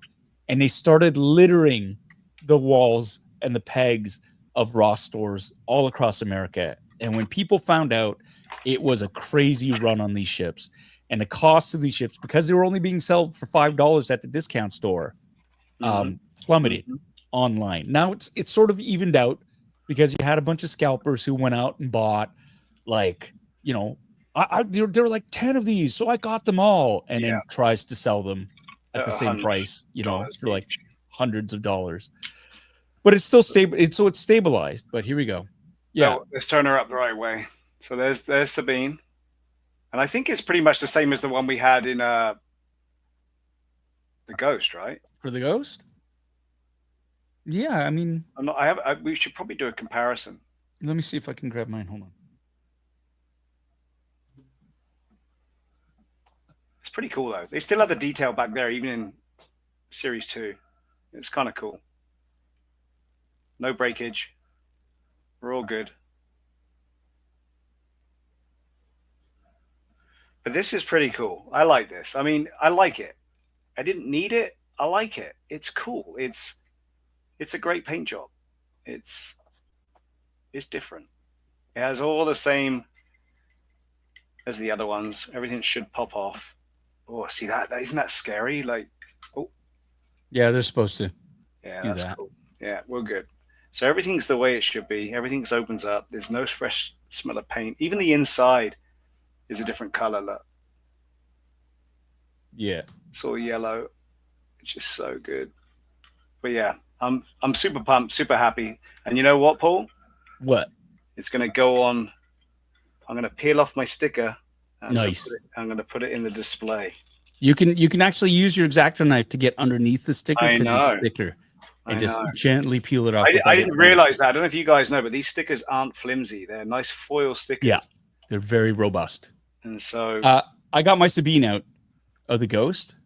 So, and if you want to, let's compare. You want to equalize. So that's. Oh, hang on! I gotta find my sweet spot here. Does mine focus? No. There we go. It looks slightly different. It looks like her breastplate is got a silver lining on it. Yeah. Whereas mine does not. Yeah, it's almost like a cod piece almost. How are the boots? It's pretty. I mean, the paint app should be better on the one that you've got. It should because it's newer, right? That's for the Ghost. So this is a Sabine that's included in the Ghost. I can't really get it to focus too good on that. Nah. How's the back? Just trying to. Yeah, I mean it's not too bad. No. You definitely got a lot more detail on yours though. A lot more detail. It's not too bad though. It's pretty much again. You're looking at Generation 1 versus what series? What is it? 6? Yeah. Series 5. No, Series 6. So yeah, you're gonna get that. But she's cool. She's cool. It's definitely one which is gonna live on a little stand, being its beautiful self. Nice. Excellent. Well, I'm happy you got one. Happy. Yeah, I'm super happy. So there you go. We took a little bit of Star Wars in there. Let me just get back. Ross Garber writes, crazy how much detail they get on these tiny figures. Yeah, and it's even more so when you look at, the astromech droids before, like Series 1, R2, the blue on the top was just a dot of paint. And now you can actually see, same size fig, they've got the little panels all individually painted out. Same with the Imperial, the pilots have the Imperial cogs instead of black or silver dots of paint. Same with the Rebel pilots. They're doing some really, really cool things. Yeah.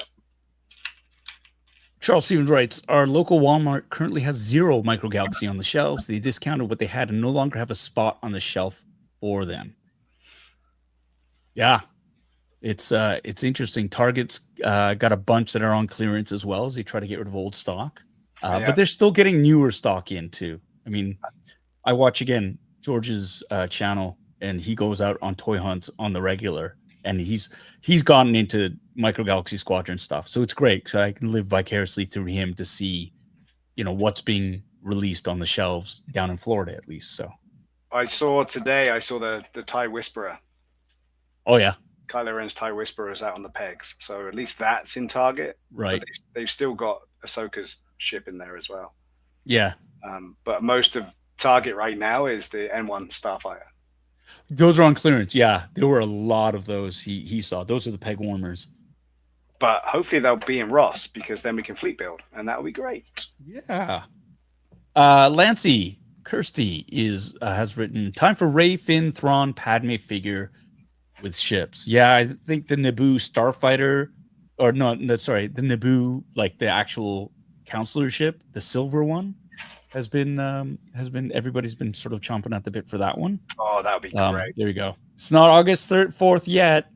VC 363, y'all know which one that is. Good old Carson Teva. That's the release. VC 363 for life, baby.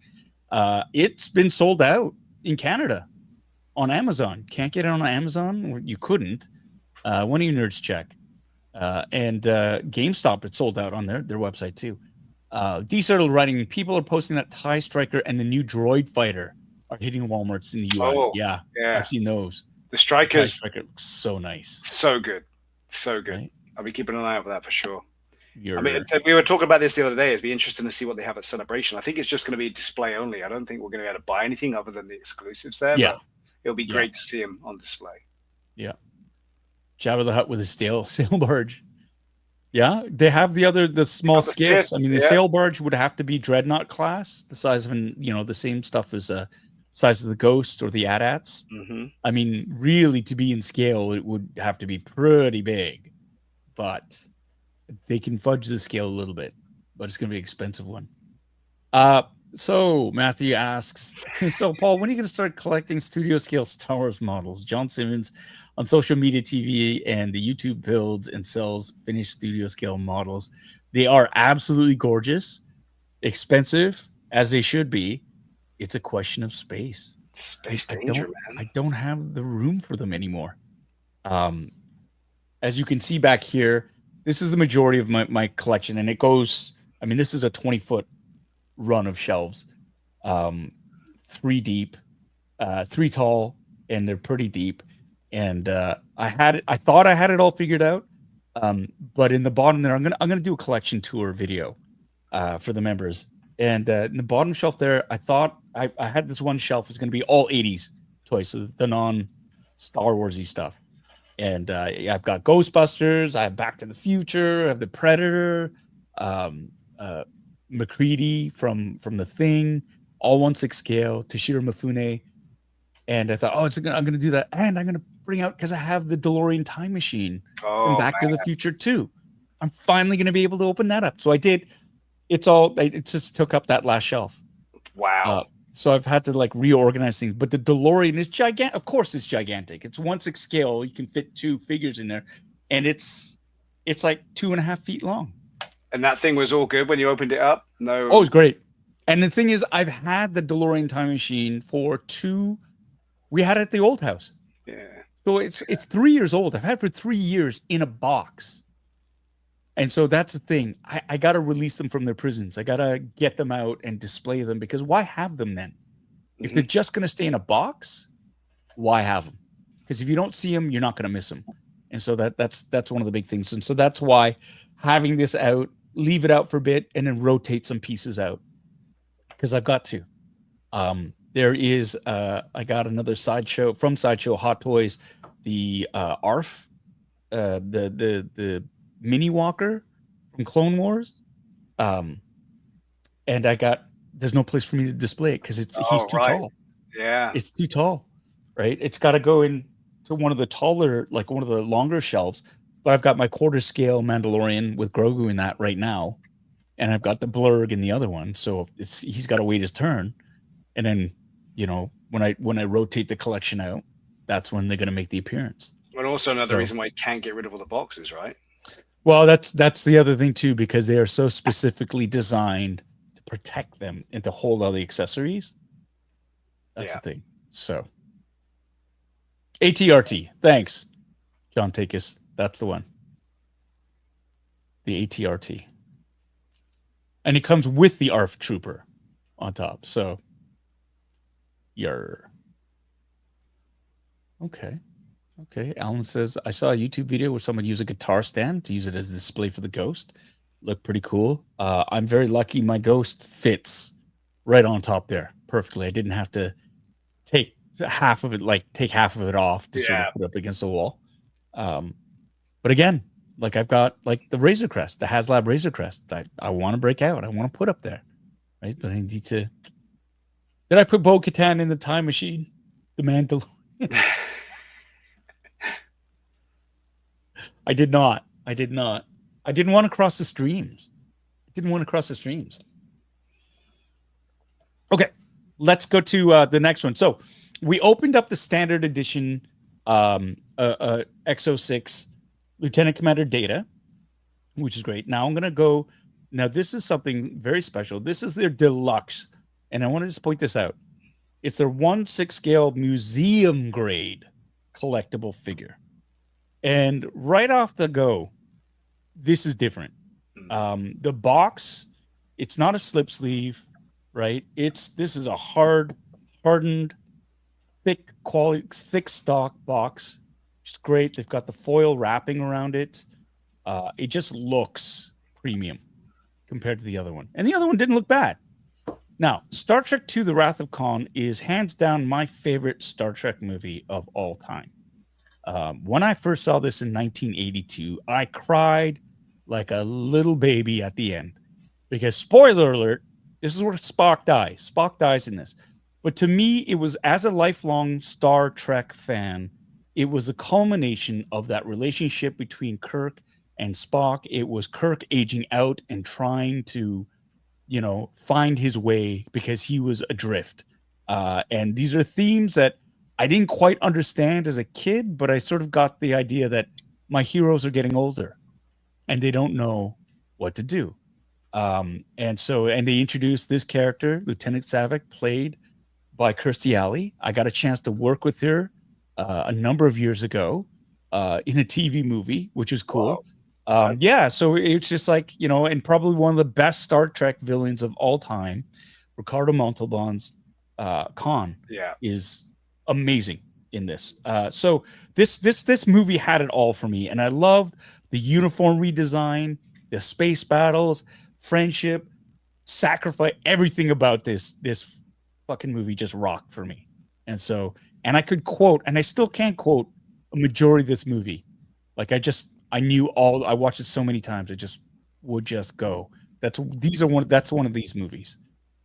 So this is Lieutenant Saavik with the Regula One version. Now, they had their field jackets that they wore when they are on a away mission. So this is that. So you look at this right away. It's magnetically sealed, which I love. Right. So no slip sleeve. It's magnetically sealed. You open it up. Oh, that's nice. Again, they have all the credits. Who worked on this? Who's to blame? Who's to blame? Wonderful stuff. And I love this touch here on the slip cover in the 21st century, 23rd century, which is at the very beginning of Star Trek 2.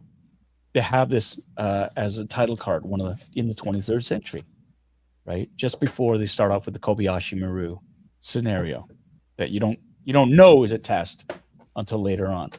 So it feels like the deluxe Hot Toys, the version like the Ahsoka one comes to mind, Darth Vader, the DX versions, where they've just really, really gone high end with it. And so with the foam padding, and so here's the reveal, and there's Lieutenant Saavik, and it's the same thing. They've got the foam pieces to hold her in. They've even got a little slot for the desiccant. Nice. Desiccant. Which is great. So we've got Saavik. Here the accessories communicator. Oh, is that Phaser pistol. Yeah. Right. Extra hands. And then let's take this beauty out.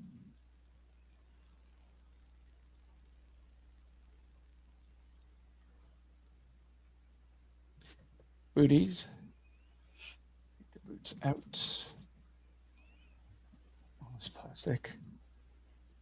See, I didn't have to remove the hands for this one, Tommy. No tape?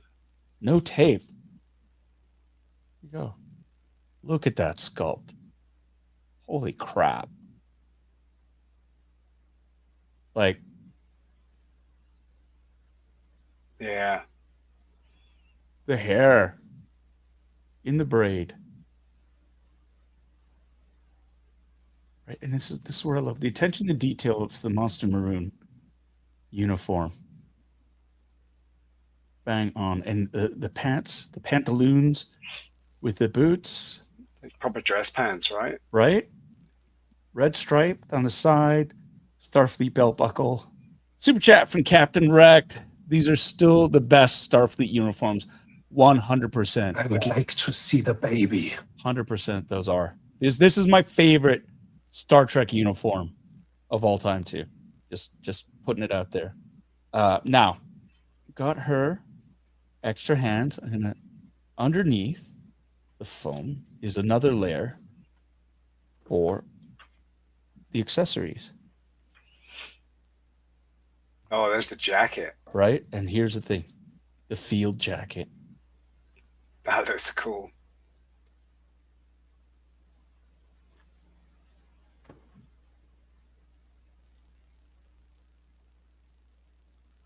Wow. Like this is I always wanted one of these jackets. when I was a kid. You know, pocket at the back, Holy crap! clasps, Look at that ribbing on the sides as well. right? Again, pouches, the big Starfleet, and a little buckle, and functional zipper. Reminds me of the crew jackets they had for Empire Strikes Back. Right. Oh wow, that's so cool.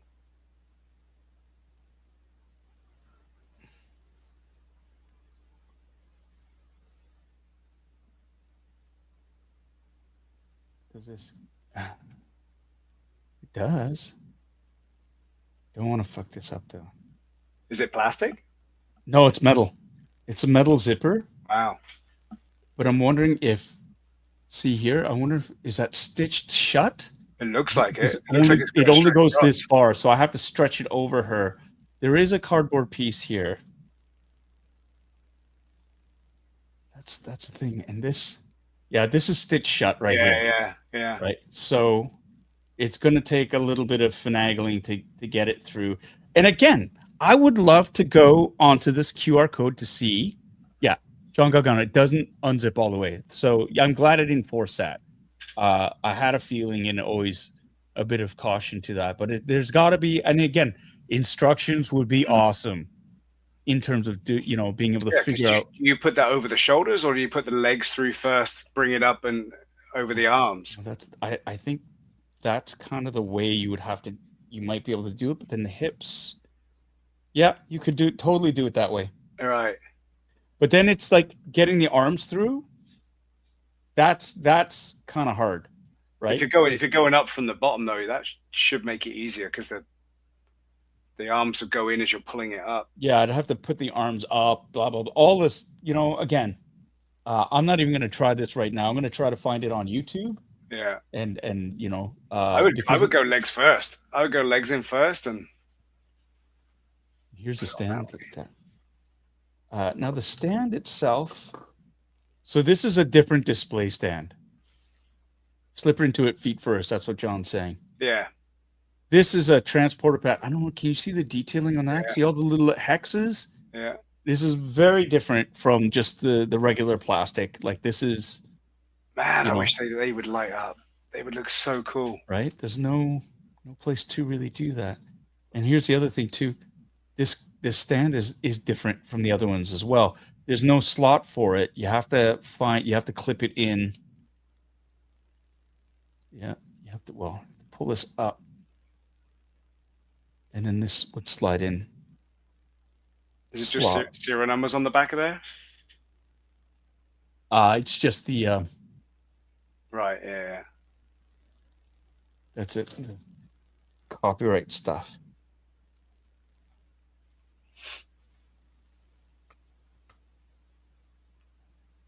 There. And then it just slots in like that.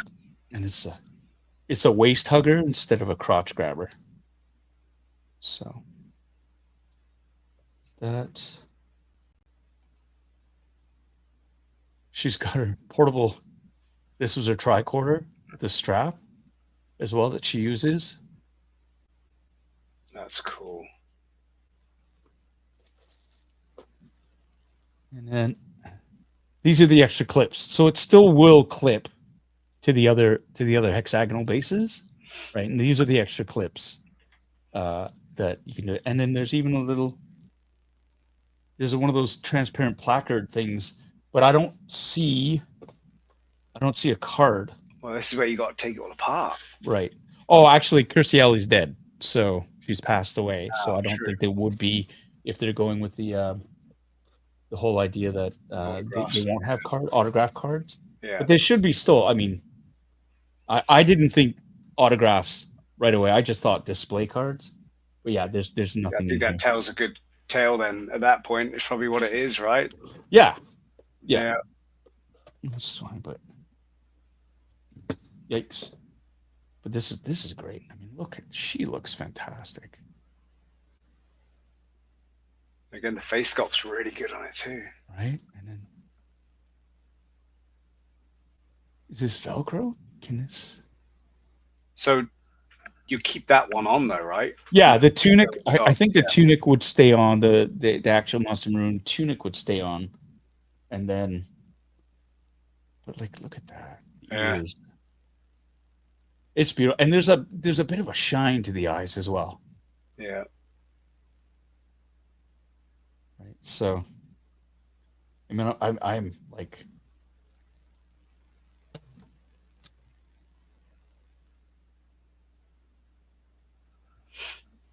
Feet first. And then her arms would have to be. I think if you leave them pointing down, they'll go into the sleeves, won't they?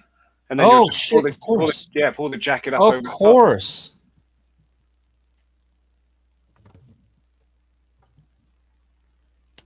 Oh.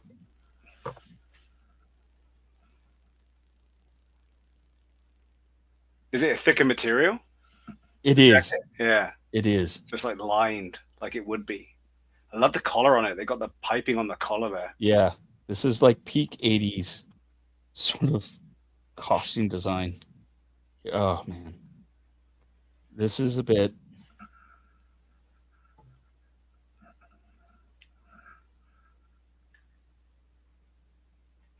It's harder than it seems because honestly, if you could unzip the jacket all the way, it would be way easier.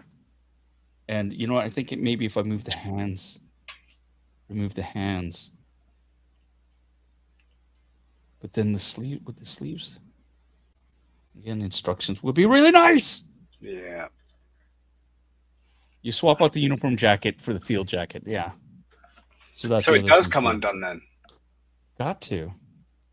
See, is it Velcro here? Or is there a hook? I can't see it because my eyes are crap. All right, I'm not going to do that right now. I need to get my readers on to be able to, because like I don't know if it's Velcro or if it's a snap or a clip.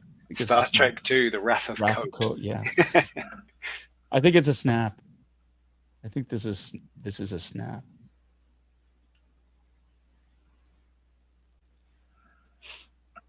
Yeah, one of the other things is take the hands off. Take the hands off first might help too. Yeah. Yeah. You know what? I'm not gonna because everybody will be drunk by the end of this. And so I'm not gonna do it right now. I'm gonna wait. What are the same boots on the? Are they little shoes? Are they boots? What are they on the bottom there? It's just the little ankle boots. Yeah, ankle boots. They're bloused. The pants are properly bloused, all of them, which is great. The big bell bottoms. Does the belt come apart, Paul, or because the belt? Is the belt? It would have to. Yeah, because if the jacket's going to come off, the belt would have to come apart as well, right? Yeah, and I'm trying to find. I mean, unless it's hidden back here. It's so weird that they don't have instructions. And again, I think I'm going to try to search the YouTube channel, but no, I don't. Oh, here it is. It's like a real belt. It's just on clips. Oh, shoot. Okay. Yeah. It's like a real belt. So it just goes through a hole? Yeah. Yeah, okay. Yeah. That's all it is. And then you can remove it. But now it's a question of, will it seat back in there if I prefer her in her Monster Maroon uniform? You probably have to get something behind there just to hold it. Yeah. I mean, now and the other thing I'm worried about too is stretching this pleather, right? If you stretch it out, like will it? I want it to retain its shape, and if you're fiddling around with it and you're stretching it too much, that's kind of garbagey. But it seemed to have popped in fairly easily, so it's not too bad. Yeah, you definitely need that coat on there. That looks great. Yeah.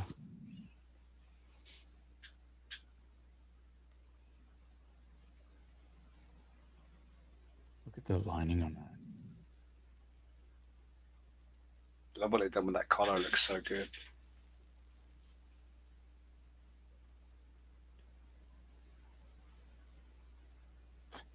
Grown men looking at the stitching. Yeah, on but a tiny jacket. So I mean, the craftsmanship that goes into it is incredible. Yeah. All the patches on there. Yeah. right? It's incredible. The stitching that's- around the come on. compad on the arm and stuff. It's ridiculous. Big bulky insignia. There's even a little snap on the thing that goes across the collar, isn't there? Yeah. Here.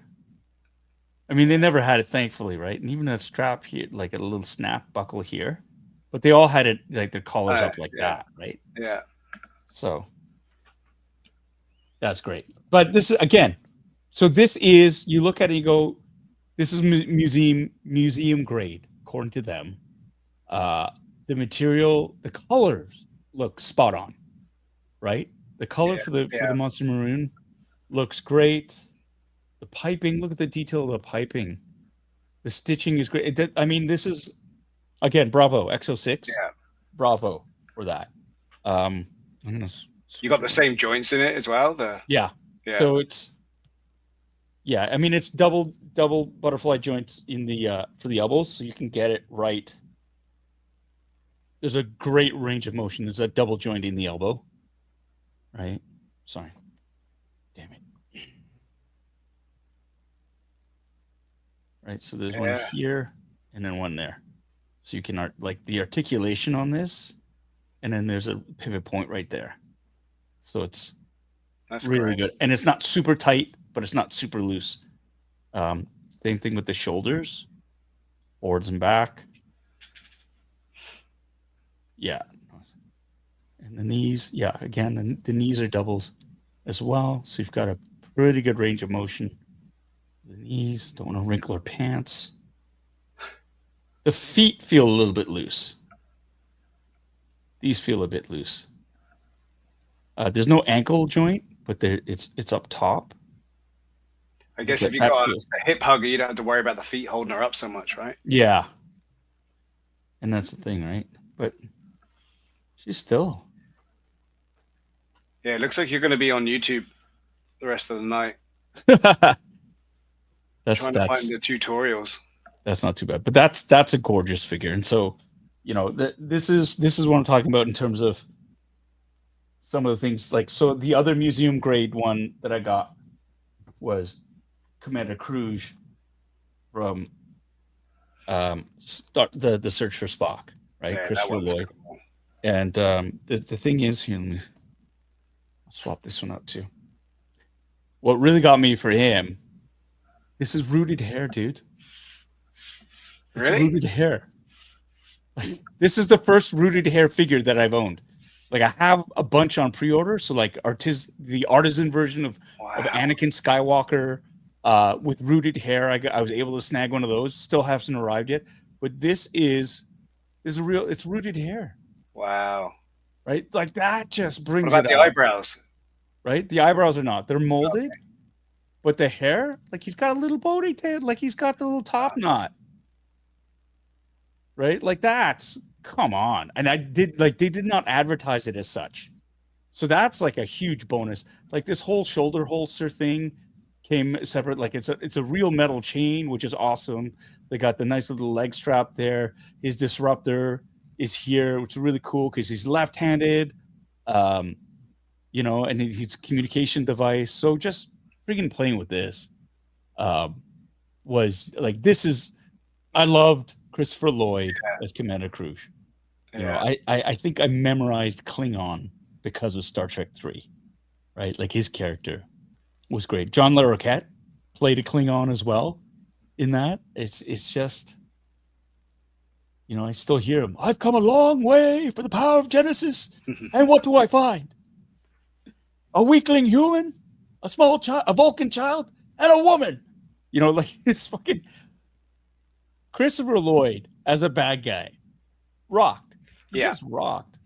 And then Roger Rabbit. Talk about bad guys. Holy moly. I guess. Yeah. I guess. That's right. But for me, the first one was this guy. This guy, Commander Kruge. And this sculpt is gorgeous. The material on the arms, fuzzy. And are those braces, those wrist braces, are they all kind of like a pleather or plastic or what? No, this is hard mold. This is molded plastic. Okay. These are molded plastic. The boots are molded as well, right? But again, the costume, like, so this cloak came separate. and so I put the cloak on him. But that's his field uniform. Like when he goes down to the planet, he's wearing this thing, right? And yeah, they just nailed it. Yeah, that's quality. It really is. And so this is their museum, their other museum.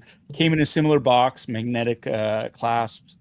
And again, this one is the details, man, stunning. And then I'll get Geordie LaForge out here. And that was the other museum one? Yeah, the Commander Kruge, that's the other museum one. And here's Geordie. This is your Geordie LaForge. She's great. You can take the visor off. And he's got that's freaky. You know, his blind eyes. And again, it's just. Is that push on or is that magnet as well? No, it's not magnets. Okay. You just push on, but it's pretty snug. My big fear would be like paint wearing away because it's pressure fitted. So I wouldn't want to take it on or put it off that often. No. Again, the uniform is zipper down the back. It's pretty tight, you know. And what I love too is the accessories fit very, very well in the hands. You don't have to force them in their Hot Toys. I'm finding like for a lot of the figures, like for the blaster grip, it takes a bit of force to get their blasters into their hands. And once they're in, they're secure. But to get them in there, it's like you really got to work the fingers a little bit, right? Yeah, you don't want to break the blaster and you don't want to break the fingers. Yeah. These just slip right in and they're solid, they're secure. Like, and again, here's a tricorder, 2-piece, right? So it's the magnetic, it's got that magnetic bit. Same so again. If I wanted to. So there's Geordie. And again, these are all magnetic, right? His phaser holster and his tricorder holster. So Geordie and Data are going to be hanging out together. For sure. Because that's the thing. That's the two of them. And then I got Captain Pike from Strange New Worlds, Mr. Anson Mount. This one, the sculpt is good. Not as good as what we've just witnessed. I think it's a weird facial expression. I think from certain angles it looks good, but then from others it looks a bit odd. Yeah. What I really like is favoring the right side right there. Yeah, what I really like is the attention to detail in this in the uniforms, because they do have the tiny little chevrons. This, you know, the Enterprise sort of what is it called? Their arrow or whatever, that specific. It's really, really great. And again, the boots are crazy detailed. Like I had no idea. Oh wow. I guess they're called a chevron. Yeah. No idea that the boots had these little flare out bits on them, and the treads are nuts. Wow. On them. Cool. They're like shin high. And then again, this is like the striped on the pants. Did not know.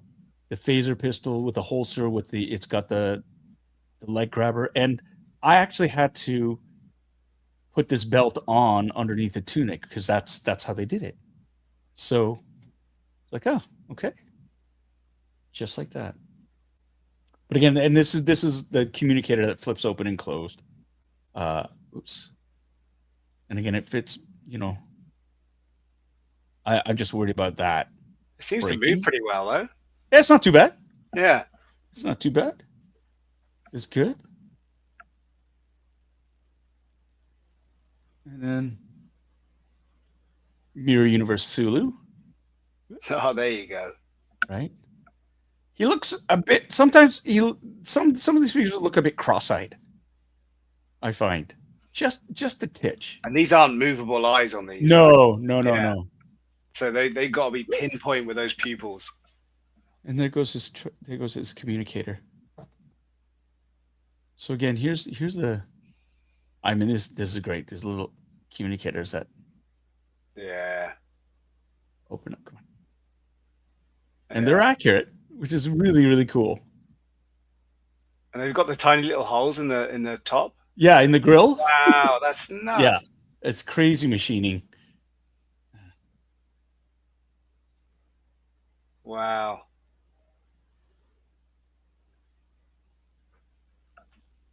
Right. And it's got a magnet as well on the back. So if you wanted to just sort of attach it to his belt, it'll attach. Same with the oh my god, the sheath for the knife and his phaser pistol as well. It's magnetic. That's cool. I love all the different phases. That's so good. Have you got phasers as well, Paul? I do. I got a couple. I have one from Star Trek 2, Star Trek 3, and original series. What about communicators? I have just the original series communicators. Fully functioning one? Well, they make noises Hmm. when you open it up, and some voice. What, you can't voice call stuff. the Enterprise? Yeah. Hmm. No, I can't. Because they're just toys, Steve. Okay. Captain Regular, $5 super chat. I would like to see the baby. Thank you. Did Kruge come with his dog that John Larroquette had to feed? No, sadly not. There's so many collectibles on my get list post-retirement. I blame you. Hey, if I can enable you, man, there you go. You know, you can't take it with you.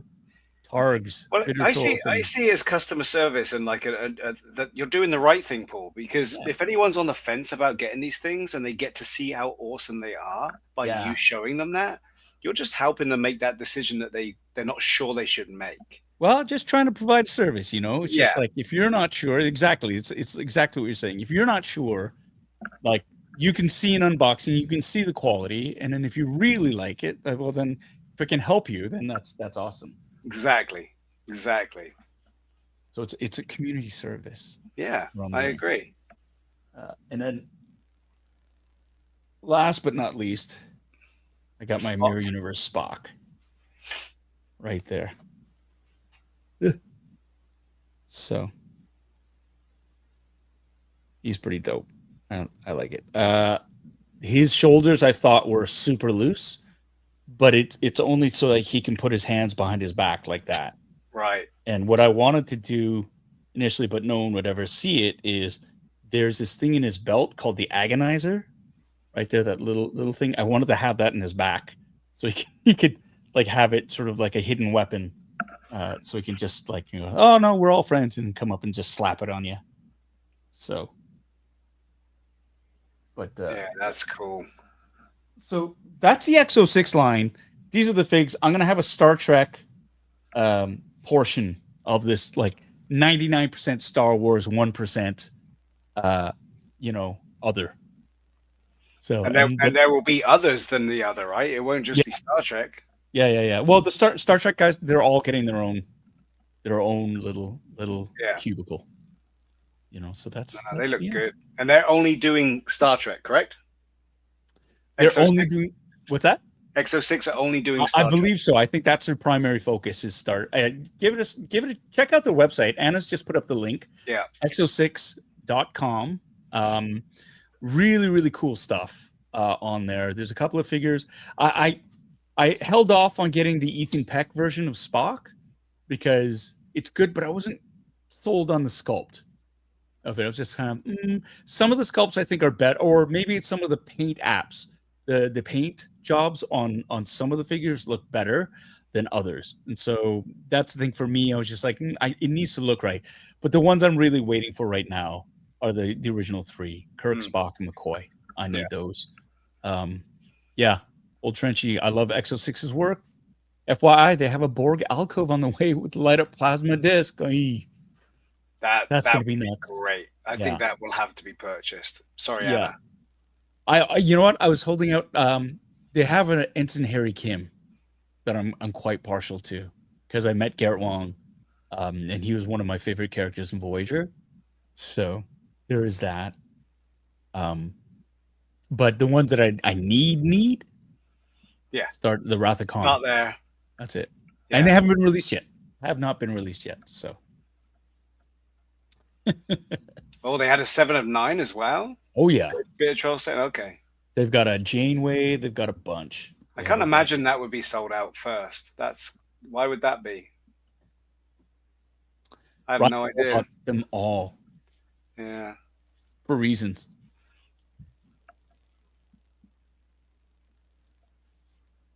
Nerds. That's great. Okay. I was gonna open up this Pipboy, but I've run out of room. I have all these Star Trek figures, and this Pipboy looks way too involved. I actually took it out and was playing with it for a bit. Does it Maybe light I'll up punt and do that to things? next week. What's that? Does it light up and do things? Oh yeah, it's got a video screen. It's got so many doodads on it, which is great. Adam Savage and Norm Chen, they actually did a repaint of theirs. They got them from the Wand Company last year. I got mine a few months ago, last year actually, and they did a repaint. I took one out. I took it out, played with it for a bit, took a couple of pictures, and I put it back in the box and wanted to save it for an unboxing. It's a bit too much right now to open up, so I'm not going to open that up right now. But instead,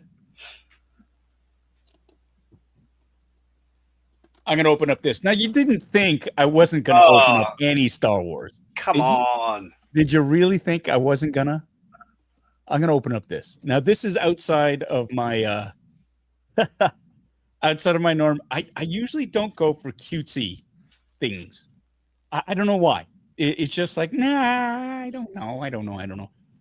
So for Christmas, my eldest, the boy 1.0, Noah, got me, this is a group called Egg Attack, Beast Kingdom, Egg Attack action figures, and he got me a glow-in-the-dark Darth Vader, which I was like, oh, okay, it's kind of a cross between, it's like a posable Funko, right? So they're cute, they're there, like, oh, okay.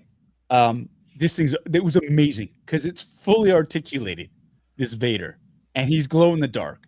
And I was like, I really, really like it. So I have him up on display. It'll be in the collection tour. So I went, so there's a store called Fourth Moon Toys in Toronto. They specialize in vintage Star Wars toys, but they sell some modern stuff. And I saw this on the display as well. And I was like, oh, okay. This is from the same company. I need it. This is a Sand Trooper, EAA 007. Oh, that's pretty cool. Right? Like, it's just, there's something about the proportions of this that just are amazing. I would say that's better than the Funko, man. That it's not all head. That's cool. I like that. Yeah. And here, Anna's just come downstairs with the assist. So here's the Vader. I haven't never seen that. Right? I hadn't either. And what I love is the wire in the cape. So their extra hands, right? The helmet comes off as well. And it's glow in the dark. How glowy is it? Because I'm obsessed with glow in the dark. I'll let you know. But I love, and the lightsaber lights up. Now I have it played. It was hard to get the lightsaber in the hand, I will admit. And so in getting it in there, I buried the switch into the palm, so I can't get it. So I can't get to it. But so this is the Vader. That's so cool. Who are these guys, Paul? It's Beast Kingdom. Okay. Egg Attack Action. So zoom in here. Egg Attack Action. Beast Kingdom. Right? It's amazing. Yeah, never heard of those. These are a little bit expensive. The Vader one was because it's glow in the dark and it was special, was expensive. Now Noah got it for me for Christmas, and it was like over $100. So I appreciate that. This one was cost me $50, but again, this one is used. Like this is a pre-existing. I mean, somebody opened it already. And they can't be very readily available, I'm sure, right? No, which is why I was like, okay, like this is, I've never seen these. Like I've never seen these, right? And you can hear them rattling around. Beast Kingdom Toy Company. They're based in Taipei. This is made in China. So let's open this up.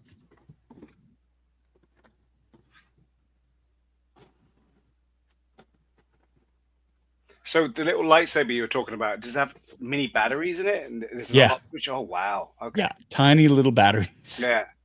And again, which is why I don't want to take it out, because it's gonna, like, it already popped open on me. And I was,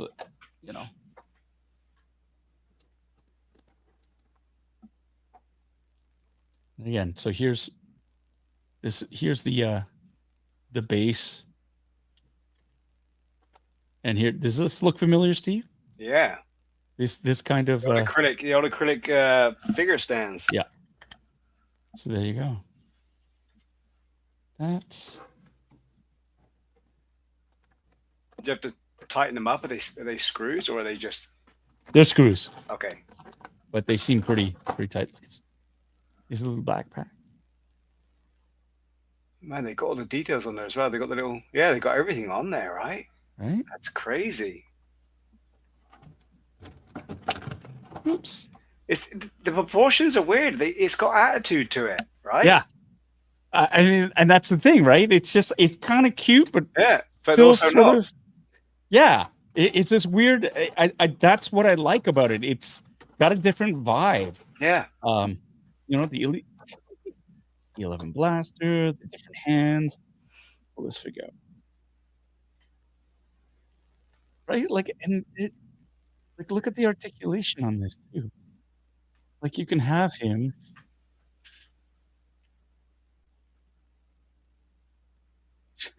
Man, I could see animated shorts being made with these things. Right? Yeah. And that's what sold me. The fact that you could articulate, you could pose them in so many different positions, that sold me. Yeah. On them, right? And it's the. Yeah. It's kind of like the Loyal Subjects when they did their blind box with the aliens and stuff. I used to love buying those little mini Colonial Marines and the aliens. Right. If they did that with this line, that'd be great. So I'm going to put the backpack on him.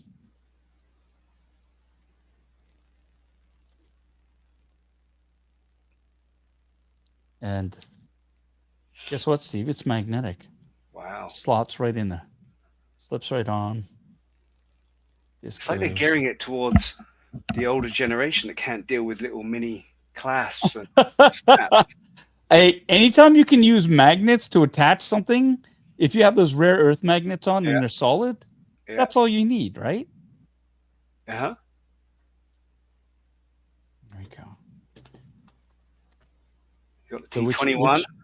Which blaster should I use? Big Bad Toy Store has Beast Kingdom. If anyone's looking, there you go. Good to know. Which one, Steve? The E11 or the T21? I think he'll have a lot more attitude with that slung over his arm. Has he got a holster for the 11? No, I just checked. There isn't one. They've got ammo bandoliers, but no holster. Okay. So. Yeah, Sandy doesn't want an 11. Sandy doesn't need the E11.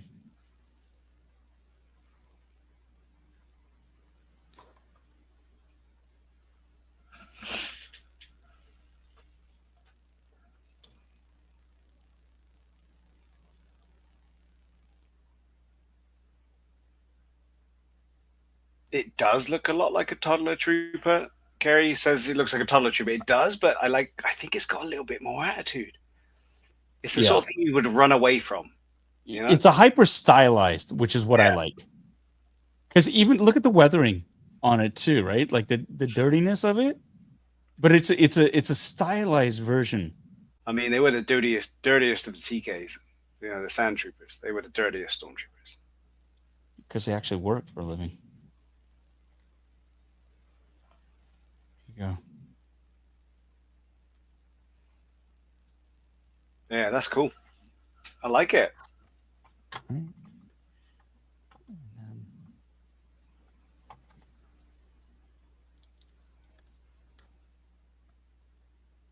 So here's the thing. With the backpack on. But it has to have the backpack on. Yeah.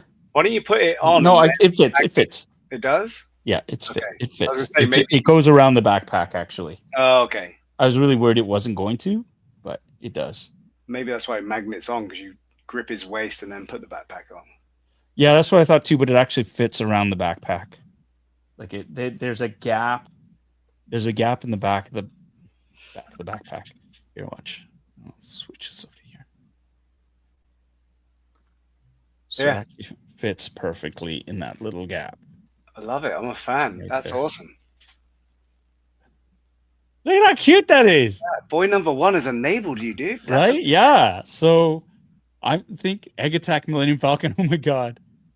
So there you go. I mean, I'm loving these little figs. These Egg Attack figs. Yeah, I like them way better than Funkos.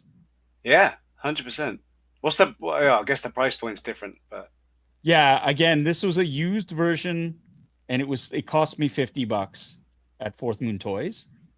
But again, they seem I've never heard of this line before.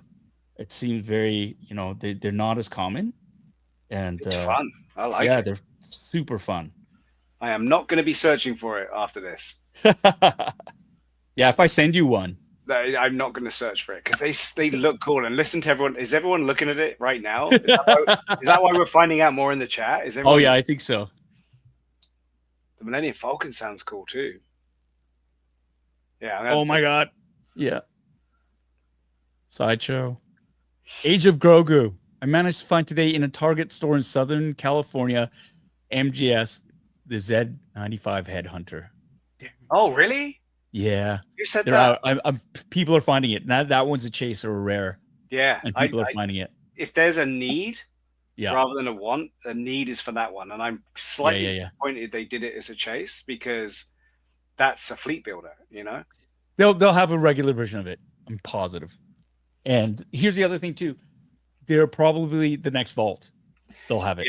Yeah. Right. So they're I think Jazzwares is realizing that people are like, eh.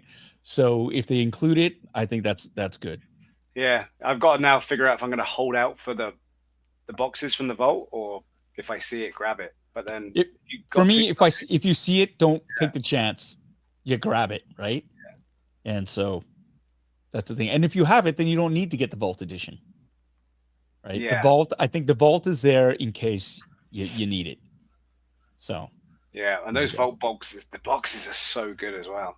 Such a good looking box. It's hard to get rid of it. Oh yeah. But you know what? Once you forget about it, it's gone. Out of sight, out of mind. Take all the ships out, throw the box away. Yeah, it is a rare.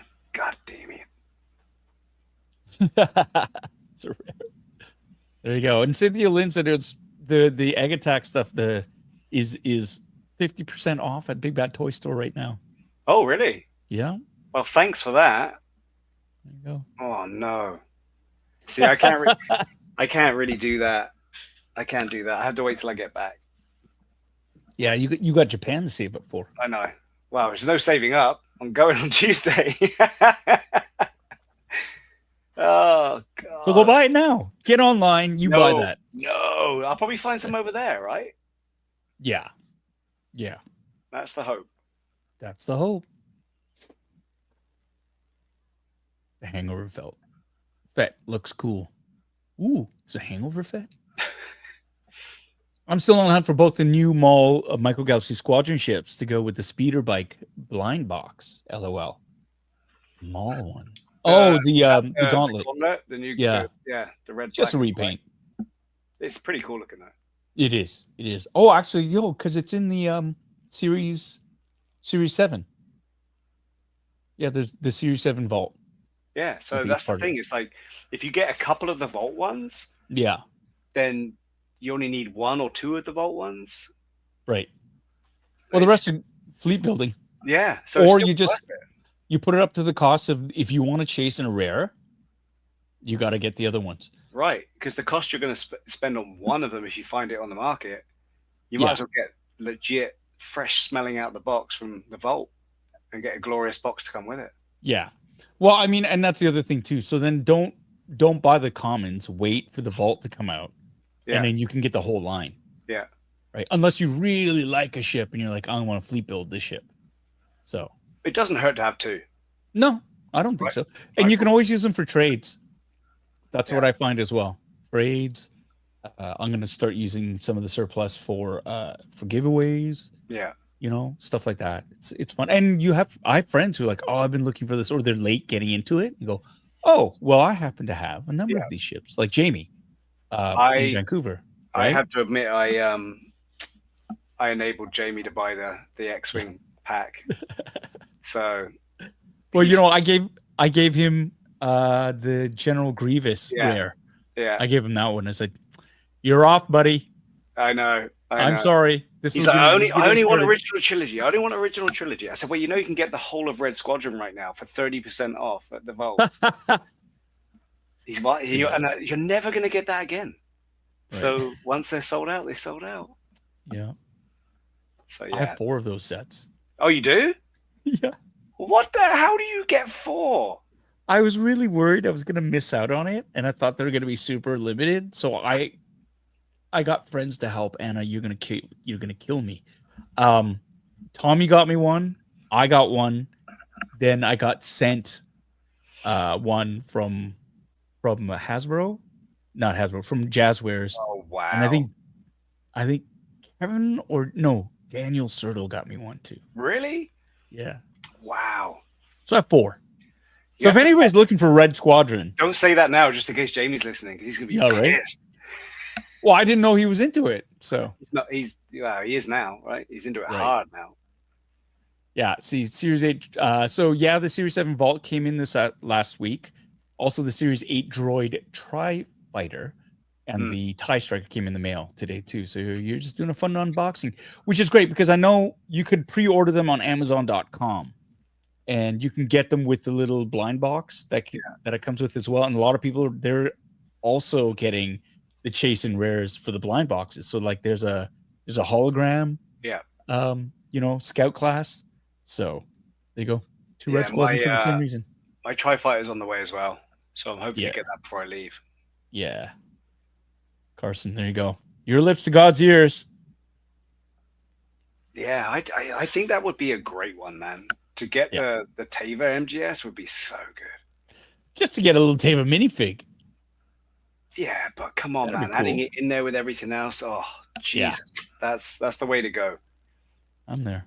It's a shame you don't know anyone at MGS that can, tune in and listen. That's it. See, second Scout Class Series 8 rare is the hologram Maul and the Ahsoka on the Bark Speeder. There you go. The little blind boxes, I find they're a little bit too small. You're collecting more for the figs. Yeah. I think, and the only ones that I ever got really excited about were the escape pods.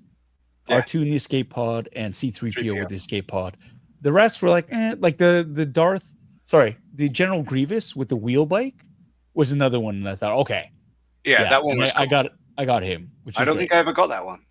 Oh, you don't? Oh, I don't think I got that one. But the thing is, I haven't figured out how I want to display him yet either. So I'm trying to figure that out. Well, I mean, it's just as big as a land speeder. Yeah.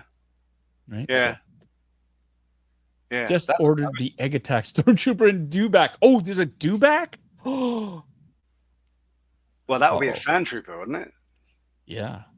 Well, here's the thing. Oh my God. The I pre-ordered last year, Anna, the 1/6 scale Dewback and Sand Trooper, Sergeant Sand Trooper. So that's not coming out till end of this year. Knock on wood. Wow. This is end of the year Paul's problem. But Maul and the Sith Speeder is a good MGS blind box too. Yeah. Because that's a hologram one. Right? Steve, you have a hologram. I've got a special hologram, yeah. Yeah. Yeah. I got a real special hologram. Super rare. I got a messed up special hologram. One of 3 with a very rare printing error on it that never saw the light of day. And you got a prototype. The beauty of that is it doesn't need to come out of its box because it looks so good in the box compared to being out of the box. So yeah, it's an extra special one. You should probably find someone like that who can find you things like that. There are special people in there for sure. Yeah, it's awesome. I get super excited about it. I really enjoy it. I enjoy that hunt. I enjoy seeing them on the pegs. And I enjoy when they do their exclusives too. It is a lot of fun. And I find with the exclusives as well, if you don't get them, it's really not the end of the world because they're exclusive. It doesn't really add. I don't know. It's difficult. The last one they did at San Diego was such a cool little design. It was worth getting it because it was a cool design. It was in that arcade, right. But you don't take it out of that, right? No, because that's, I mean, I have mine right there. Because that's why they build it. Yeah. You don't unbox it. That's hard to display in store, right? So yeah, the one for Celebration though does look really cool. yeah. Look really cool. The presentation in the box as well. And I have 4 friends who are gonna hopefully be looking out for me. Yeah. I just need one. Yeah, don't we all? Just need one. But that's cool. Yeah. Hopefully I find somebody who cares about me deeply enough, like I cared about a certain individual, to give them a special prototype. One of 3 in the world. You know as well as I know that you are number one when it comes to finding things first and foremost. But then I'll say, Paul, guess what I found you? And you'll say, yeah, I've already got 3. Hey. But that's good because then that. But I don't hoard them. At least I don't true. hoard them. Yeah. No, we're gonna. I think that's what makes it another part of the fun of the trip is to have the excitement of trying to get that right. Yeah. So it's definitely on our radar of getting in there and figuring it out. It's going to be so much fun. Yeah. I just hope it's not going to be one of those crazy people losing their minds and getting angry. No, because at the end of the day, they're just toys, right? They're just toys. Yeah, there may be some educating going on in the lineup if people are getting angry. Well, I mean, God, I heard this phrase recently, and I thought it was really cool. It must be nice to have that kind of time to care about stuff like that. To like get so upset over a toy. It must be nice to have the time to get upset over something like that. Yeah. Because at the end of the day, it's like, well, they're toys, and I love toys, but if I don't get it, who cares? Yeah. Right? Perspective wise, you know what? If you wait, you can end up getting it. And that's the thing. I mean, there's so many people get so mad over the chase and rares, and it's ruining it. I'm out. I'm not. It's like nobody owes you any of this stuff. And part of it is, if you're a true toy hunter, you hunt. Yeah, that's the joy. Like searching, and it's like, oh my God, this is taking me forever to get, and finally I got it. Yeah, that's the joy in it, right? Well, or helping out a friend. It just happened with the Sabine tie. I didn't want to pay an exorbitant amount of money for it, but when you get it at a price that's worth getting it, you just get it, and you're happy about it. So yeah, I'm really happy. I'm very, very happy that you got your Sabine, because I was this close to actually paying extortion prices. To I'm so happy you didn't. To support you, and surprise you, and go, hey, here's a Sabine tie. Yeah, this close for your birthday. I appreciate that, and that's what makes you. I appreciate that. And I'm glad I did find it as well. Captain Rex, sorry with it. I would like to see the baby. $2 super chat. Once I'm in Halifax, you have another hunter here. That's great. You're my East Coast connection. Needy to look for stuff for me out there. Tommy, Paul, if they're just toys, then why did you say you'd break my kneecaps if I didn't find you one at Celebration? Because I think Tommy's whole trip is based around getting you a list of stuff, isn't it? That's the only reason you're going, Tommy, is to get me my stuff. And if you mouth off one more time, I'll break more than just your kneecap. So why don't you just shut up? Take a drink, everyone. I finished my drink. Yeah, mine's gone. Where's the producer? I love you, Tommy. Whatever you get me, I appreciate. And of course, it is they're just toys. They're just toys. I have a lot of toys. Apart from the Godzilla tissue box, right? It's not just a toy. Oh yeah. Well, that'll be easy though. That'll be easy. I don't think there's a huge run on those. Did you talk about the Jaws tissue box as well, or there's a Jaws one as well? Well, he's gonna get them for me. Okay. All of them. Yeah. Well, you're going to go to Universal Studios in Japan, and you're going to get one of those Jaws hot dogs on a stick. Oh, yeah. We've already figured that out. Yeah. Yeah. And somehow you're going to preserve one and bring one back for me. Preserve it inside. And it's got to be edible. You have to FedEx it to me. Yeah. I got to be able to eat that. Well, maybe we'll do some artistic filming of this for you and present it to you. You do that. You do that. Yeah. That'll be fun. Me and Ryan will chase it from one end each and meet in the middle for you. Oh, you're gonna Lady in the Tramp it for me. Maybe. That's awesome. Send it in the group chat. It'll be great. Done deal. I'm just hoping the Jaws ride's working. They're shutting it down. Yeah, whatever. They're gonna be ending it. I'm kind of sad about that. But I got to live out my dream of I actually did get to ride the Universal Studios in Orlando version of we were the only ones there. Anna and I, on our honeymoon, went to Universal Studios while everybody was rushing towards, I don't know, maybe the Harry Potter thing. We ran to the back of the park. We were the only ones in line for the Jaws ride. And we were the only ones in that boat. And I loved it. And that's the first time I ever heard Anna shriek in fear, because the shark does come out of the water and splash you and stuff like that. And I'd never heard her scream like that. And I loved it. I loved it. So I got to live out my dream. I got to experience that. So I'm good. Love it. All right. We're going to wrap this up. Thank you, everybody. It's 2:31. 2:31. It's been 2 hours and 31 minutes. Steve, thank you so much for joining me. I always love having you here. It's fun to hear your curmudgeonly views on toy collecting and stuff. You are going to Japan on Tuesday to get me stuff at Celebration. Yeah. I hope you have a fantastic time. For those of you who don't know you and want to delve more into the world and the mind of Steve Davey, there you are available. You have 2 Instagram accounts. The first one being Shit Spackled Muppet Fart. Yeah. Which was your primary for the longest time, and that one's more focused on cosplay. Yes. Right? And he's a fantastic cosplayer. Cosplay in life for the longest time.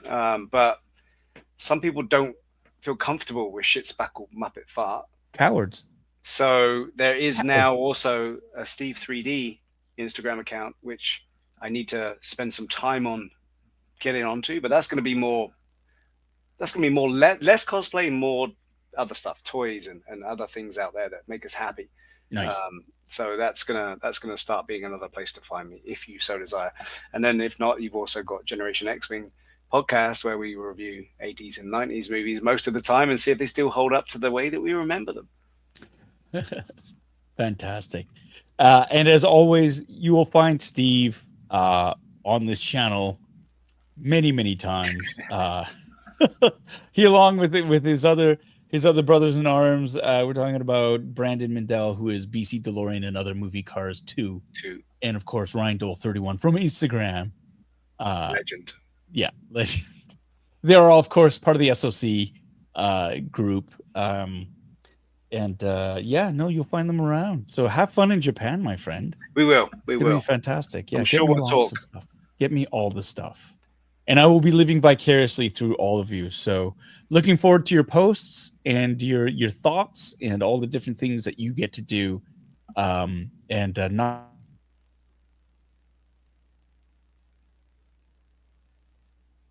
one bit. Everybody else. You can always still come. You can always still come. Yeah, sure.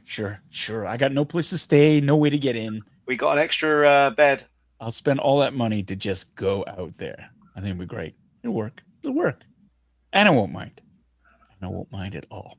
All right, for everybody who's tuned in, hey, if you're still with us, thank you so much for tuning in. I love you. I love this community. I love what we've built. You could have been anywhere on a Sunday night, but you chose to be here. So I appreciate you. I appreciate all of you for your support. If you're still here and you still have something left to drink, please grab your glass. And here's a toast to all of us. Steve with his massive 5-liter hydro flask. Here's to all of you for the week behind. It's done. Here's to the week ahead. Be kind to yourself. Be kind to others. Keep playing with your toys. Stay young at heart. And we will see you next week. Here's cheers to you. Cheers. Well, that's fantastic. Steve, thanks so much. We're looking forward to your all of your antics, adventures. Yeah, I appreciate it. Yeah. Yeah. Good to hang out. Always good to hang out. Yeah. Saves me having to type in a chat. I love it. That's great. And for everybody there, hey, tune in next week. We're going to have some more. We're going to get back to our regular programming. We're going to have a ton of Star Wars stuff for all of you. Again, thanks for tuning in. And yeah, keep playing with. Oh my God. Let's try that again. Thank you, everybody, for showing up. Tune in next week. Be kind to yourselves and keep playing with your toys. Okay. See you. I did it. It worked. Professional. See? Professional YouTuber. Professional. Oh, I forgot to hit end stream. Damn it. Directions. Wow. Bye, everyone. And end stream now.